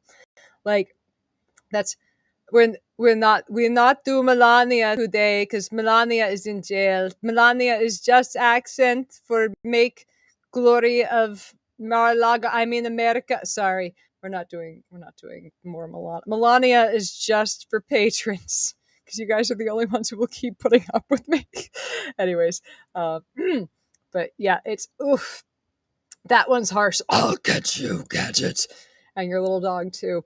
Anyways, I can also and this one's a little terrifying, but my Elmo is it's oh hello, my name Elmo, which I feel is just a little. It's either really good or terrifying, and I really don't know which one it is because it's just you can't tell how your own voice hits people, and I don't know how that worked out. But if you need someone to call your kids and pretend they're Elmo and tell them to brush their teeth and whatnot, I'm on it. I feel like I can make more money at that than I do at Scything. But anyways, and pertussis toxins. But let's see, spot. It's I'm glad. Let's see, doctor. It's Elmer, the one who rocks. It's not Heisenberg. Elmo rocks. Elmer is the one who knocks. Elmo needs to get high now. Let's see.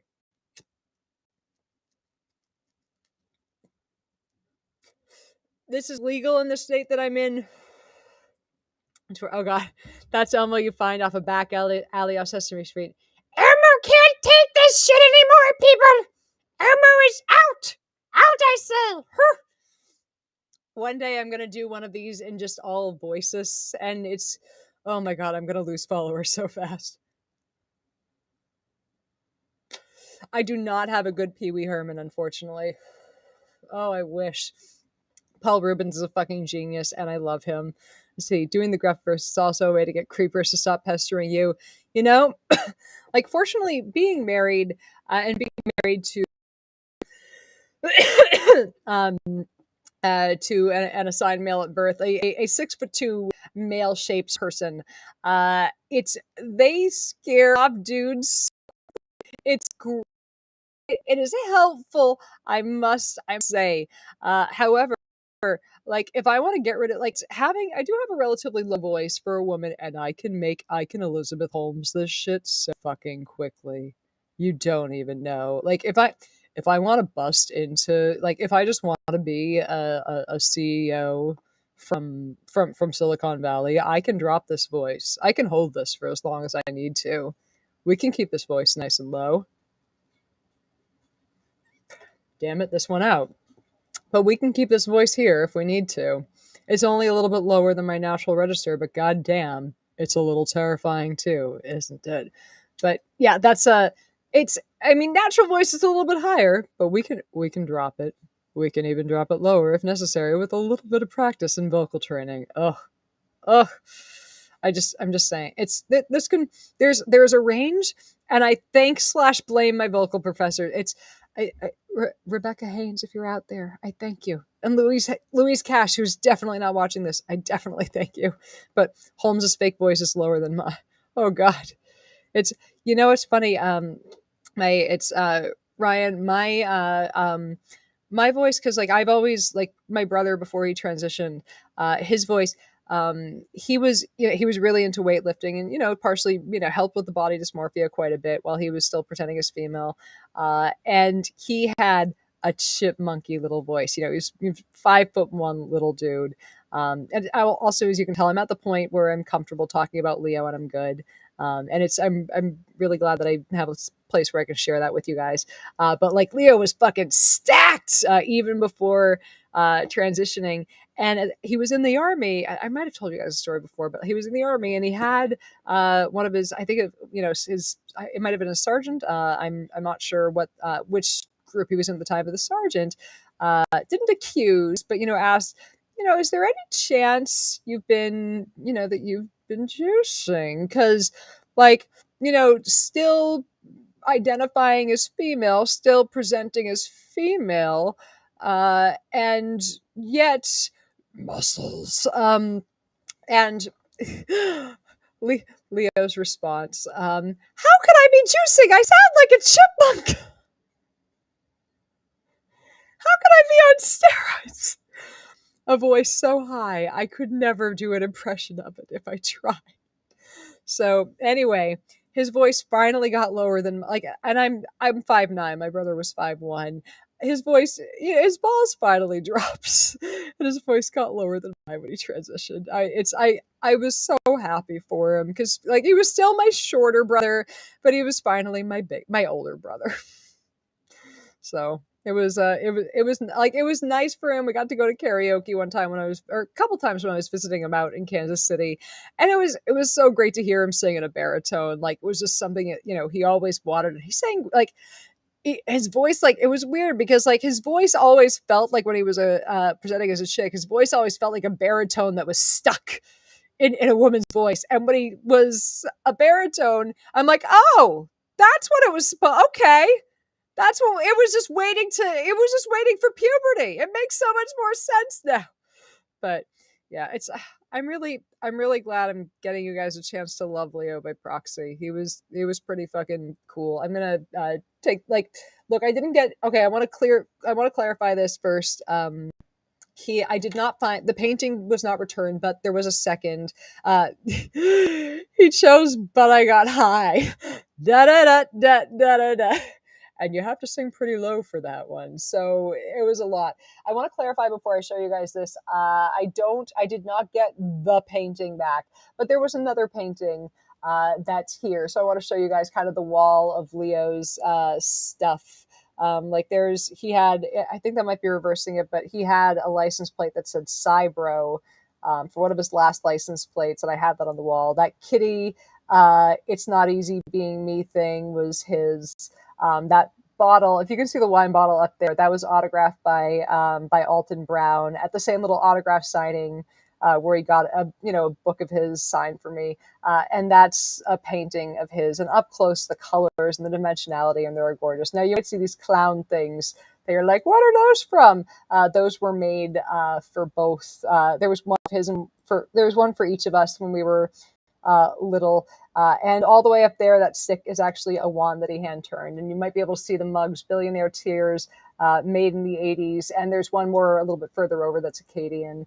And there are some pictures. One of his stethoscopes is in there too. But I just wanted to show you guys some of the some of the Leo stuff. Like now that I'm able to talk about, like I still cry sometimes, but like I'm at the point where like it was kind of. I had one really, really like rough, deep, like, oh fuck, cry, on the anniversary of his death. And I had, and his birthday was kind of hard because it was a lot of, oh man, he would have been 42 today. Like we would have been, he would have been out to dinner with Jen. They would have been doing something. They would have been he would have had so many thoughts about the world in the last year. And like, I try not to like, I'm gonna get through this. Okay. Cause I'm not crying right now either. The anniversary of the death, I was driving home because we flew in. It's just the end of my little vacation. I didn't write too much about vacation. We had an amazing few days back from vacation after we were leaving the lake, and it was really good to get out there and have some relaxed time, have some fucking chill the fuck out on a lake in the Ozarks. And now my new favorite sweatshirt is this. I feel like I embraced my weirdo. Like I haven't really like.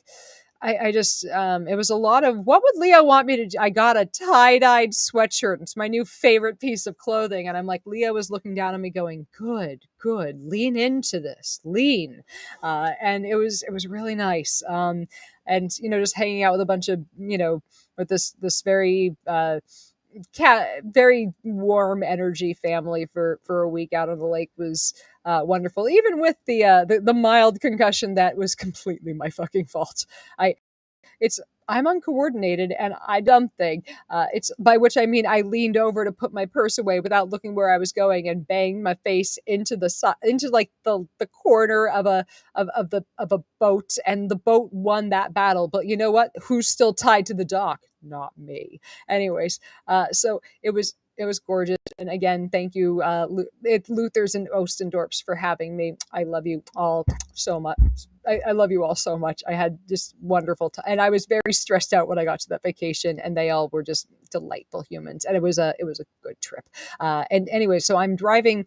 We flew back from Iowa to Vegas, and then drove back to LA because you know what, saved a buttload of money, but still tired. And sometime like right after midnight, it hit August 1st, which was the anniversary of the death, and like, for a second, it hit me and it went, oh God, it's been a year. And like, it was like every emotion crammed into one, hit me all at once. And I just sat there like, I'm in a car with three other people driving back. And I don't like, this is not a moment where I want to like dump my, I didn't know if you know this, but you're not supposed, God damn it. Why didn't Big Mento Energy? This is why I needed you here sooner.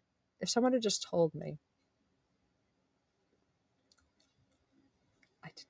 Anyways, so we're driving back, and I don't want my moment of grief to the two in the back seat are practically sleeping. One of the people with us is driving. I don't want to, I want to have this quiet cry, and I managed to dry off my eyes, and I'm like, I'm taking some inhales, and I'm like, I'm actually okay. The next day, I think I took the day off from work. Thank you guys. And I was actually all right. I was surprised. I took the day to kind of, I was back and we'd been driving. We got home at like 6 a.m. So I was kind of fucking tired. So I really needed that day. But, it was, I wasn't too bad. Like the hard day was his birthday. And it was not, I think I want to each year ignore the death. If I can, and I was braced for the death day. And I think instead I want to celebrate his birthday as opposed to, brace for or try to because, he had a bunch of birthdays. The death is not what I want to define him by, because nothing in how he died defined him. Like there's, it took a long time he died sitting in his armchair. Probably was he would talk to my mom less than an hour before he died. I don't know if he was in pain or not. I really hope he wasn't. I'm pretty sure he petted the dog not long before he passed. He died a happy man.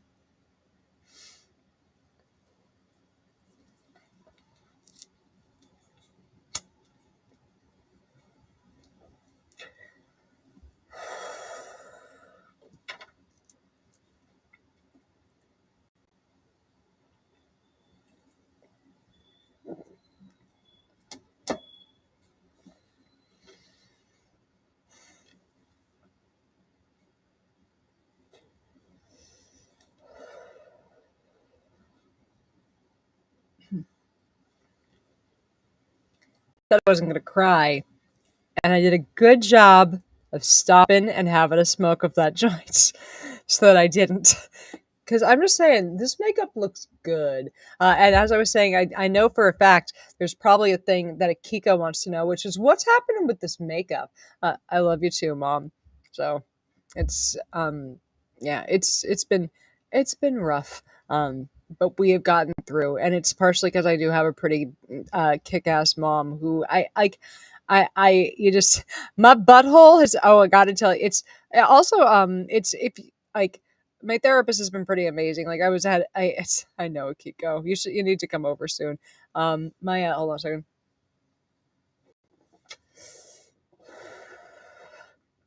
Also had I don't know if the word breakthrough is right, but had like a breakthrough in therapy. It's like, I didn't know those things were real. I thought people just said that. But I'd wanted to get a tattoo, not of like something Leo, and I didn't know what. And like I'd had I'd had a thought of doing like a little Star Trek, the communicator, the insignia somewhere, because my brother and I both like Star Wars, but Star Trek was something that we shared a lot growing up. And I was, I kind of wanted that. So, and it's that thing where you sit there and go, what's enough? What's enough to sum up a human being? Like, is that, trivializing who my brother was? Is that turning him to just and it's like at some point after, it was funny, I'm starting to cry to my therapist, and he's like, at some point, like I'm trying to not, and he's like, and like, because I've been a very good I've been very good at not. It's for anyone who's uninitiated. If you clench your butthole when you're about to cry, it stops. It's like it sucks the tears back in. I do not know how it works. I don't know what kind of vasovagal mystery is working there. But clench your asshole, you'll stop crying. It fucking works every time. It's like I've never had it not work, and I'm a crier. So, anyways, I'm talking. I'm in therapy. I'm talking about this. I'm like, what's enough? What works? And it's like, and I'm about to start crying, and I'm trying to stop, and my therapist looks at me, and we've been teletherapying this whole time, so great. And he says to me, "Don't clench your butthole. Let this happen." And I'm like, "Shit, we're in this." I feel like people just walked in on the the clench your butthole part, and they're like, "Why am I being yelled at not to clench my butthole?" But it's eventually like while I'm crying, I'm just crying out. I'm like, enough. It's enough to just be a tattoo that reminds me of him. It doesn't have to be everything about Leo in one thing. And yes, I am clenching my butthole right now because I already had that breakthrough in therapy. Thank you very much. So there we go.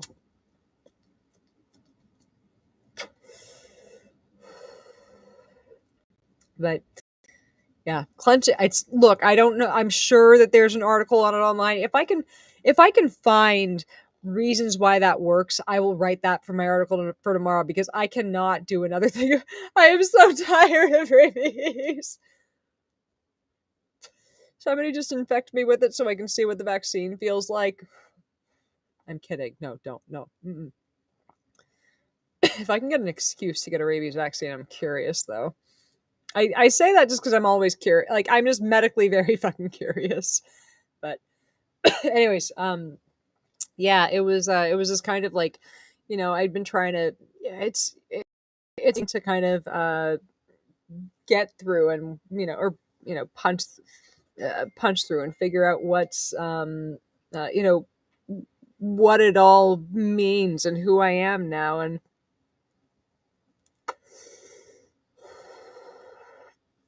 what's existence and what is it all, right? And it was big and hard for a while, especially because we didn't have any answers on his death, and it was big and hard for a while, just because he was like, never mind not having, even if you'd had, it was big and hard because it was sudden. Like Leo was, dealing with lupus and a couple of other, more minor health issues. So it wasn't like we could say he was in perfect health and then he was gone. Like he was dealing with health issues, none of which seemed like they were about to kill him tomorrow. But that's the thing with dealing with chronic health issues. None of them seem like, unless you're in the hospital and have been told, here you are, death's door to your left. Like they never feel like they're gonna, get you tomorrow. And he'd been, it was a while of waiting to find out. And it's like nothing about how he died. Like there was, like I haven't talked about this much. And I feel like it's easier to talk about this now that it's been a little while. He like his tox screen came back positive for medications that he was prescribed. Keep saying big and hard. Calm yourself. He had like his tox screens came back for things that a lot of people are prescribed who are who have been dealing with lupus for 15 years at that point. And he also like he came back positive for opiates, I think. Now this was a person who, when we went through their medications, had a couple of prescriptions of opiate prescriptions that they barely touched, that were years old at that point, that they just hadn't thrown away. So it's like it's something that they clearly used very sparingly. And there was and there was a tox screen, there was a positive ping for amphetamine. They also had ADHD, which would ping an amphetamine screen. Now, again, this is a person who normally needed to be talked into taking an Advil. And a couple days before he passed, he thought he was having a lupus flare and said to my mom a few times, "I feel so tired, so tired." Just like there was like an unusualness to the exhaustion. And this person who normally avoided taking their ADHD meds because they didn't like just didn't want to take more meds. Like that was the big thing. Did not like taking the meds.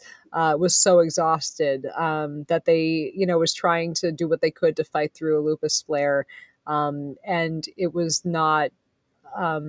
It wasn't just a minor flare up. So he died from complications of lupus. And it's like it was months of waiting because the first thing we got back was the tox screen. And there's a while, and that was kind of one of the extra things that threw me into a bunch of months of, like what it's, like, and I mean, it's, like the first and only thing we knew was the talk screen, and like there was an absolutely logical explanation that turned out to be the right explanation, because we all knew Leo was someone who we had to twist his arm to get him to take an Advil when he knew he should take an Advil and stop fucking complaining. um, but like it didn't, him having these positive medical screens for these meds, like it wouldn't, like we didn't get any levels back, we just got positive screens. And it didn't make sense from what we knew about the person that these were positive, in any way that would have contributed to his death. But also, suddenly someone is gone, and there are all these questions that you'll never get answers, from them with, and it's that there were all these, like, it was I think like 6 7 it was a long fucking wait until we got the autopsy results. And like, I don't want to get technical on it, but yeah, complications from lupus. The what the fuck, why are these on the autopsy? Are they at prescription level, or is there something that we didn't know? Drugs, they were prescription. It was complications from lupus, and it's just like, it was just an extra, like 6 7 months of, like, and it's that thing where you can tell yourself this was absolutely the person I knew every day, and you're still sitting there going, were they in more pain than I knew? Is that why they were on this? And that was a hard part that just added to it. So it's like, talking about it while we were going through it early on was just an extra layer of trying to figure of getting through that. So anyway, it's been it's been enough months. Things have been, everything's been kind of, has come to light. He's it's everything's come to light. We know it was lupus. It's, I there's no there's no answer that makes it right, but there were answers that made it easier, if that makes any sense, or were answers that brought a close that was, like, at least with lupus it means that there were medications that were helping him, because he was, when he was diagnosed, he was really sick. And this, it means that we maybe got more time with him than we would have otherwise. And like, that's hard to accept too. It's really hard to accept. It's just, we just don't know. And you can never know. Anyway, so that's, it was a long time. Or it's been a while since since he first got sick, or since he died. I mean, it was a long while since he first got sick. We got more time with him than we would have if he hadn't been diagnosed, and it's just, it is hard to be thankful for the time when you still want more time, and there's no way to sit there and not be angry that you lost your brother when you were 38, that his wife is a widow, that his mom lost a child. There's no way to not to, like, you can find a better place, but to find peace with all of that is inhuman. So it's finding a better place, and I'm finding a better one each day. It's I'm doing what Leah would have done. It's I'm finding a new thing to get mad about in the world every day, and it's giving me the will to live. So I think I think that might be a good place to start wrapping up. So that's it's been really good to hop back on here for the first time in, whoo, fucking forever. Depending on when I get finished with the writing tomorrow, and it's if y'all want to hop onto Discord and start like just dropping ideas for anything that's not the rabies tomorrow. I fucking god. Sorry for ranting it. Like, I feel like it was a very disorganized, but at least hopefully entertaining and informative rant about why this has been such a fucking nightmare. I hope it's been it's been elucidating. I think that might be a good word for it too. I'm wrapping it up, man. It's been 2 hours and 12 minutes. It's I have I like it's would you like did you want some Gilbert and Sullivan too? Is there anything that I my tap shoes are packed away, but like I can get to it. Like, I mean, I can finish up this joint. Like, we can do that. We can do more. I mean, Psy Spouse did get home, so if I might be able to talk them into a quick howdy and hello.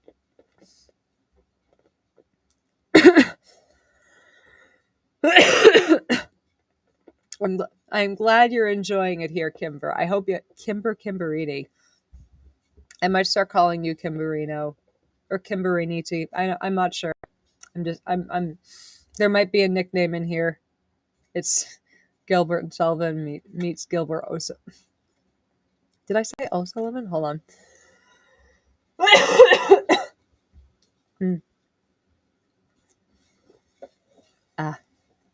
A significant other. I like that. We need another cute animal. This has been kind of a sister talk. I am really sorry about that. Hold on a second. Let me scroll. No. I feel you. I don't know how old you or your sister are, but it's just it's a pain unlike anything else. Like, there's as I've said a few times, I would not have understood this the day before it happened, and it changes. Like, there's and I gotta pre-clench the booty on this one. Like, there was, I am the very model of a modern science communicate. Dang it, missed on the modern science Nah, it's not. It's modern science writer. It's not. It's not quite there. We can get there. Let's see. Going back a quick second. Let's see. Let's see. Where I haven't done pandas yet. What was I trying to cover? Cute animals. I had to get this high to lose my place this hard. Oh, gotcha. There we go. So, oh, sepsis, Jesus. It feels too young, doesn't it? Like, it's like there's no. Oh yeah, there's no way to like describe this. Like, I mean, like, I grew up with like my dad's father had died a few weeks before my parents met, so I had three grandparents, and they all died within like 3 years of I think it may be time for you to go to bed. Anastasia, it's like I'm getting there. It's about like we're wrapping up very soon. They all like it's here's the thing. I'd lost a grandparent. Or lost three of them within a short-ish period of time. That was hard. Like, and there's no like that. It's and here's the thing: the grief is incomparable when it's a life that you feel is like has gotten to. Oh man, demon melty sleep paralysis fate. No. I'm looking. It's every time you guys say that, I'm checking my mirror just to make sure that I'm like, do both the eye has the Botox sunk in too hard? No. But yeah, the yeah, every are we getting closer? Are we getting there? Yeah, I'm Picassoing. Look, at least I want screen caps of these. I need screen caps of these. Like, this could start a new artistic thing for me. It could be fun. We could do something with this. Shades of Poltergeist. Oh god. I like it. I like it. We could do this. So anyways, see. Oh god. I geez. My so here's My that's a lot, Shirley. My brother's best friend here was this was rough. My brother's best friend from college um, went through something.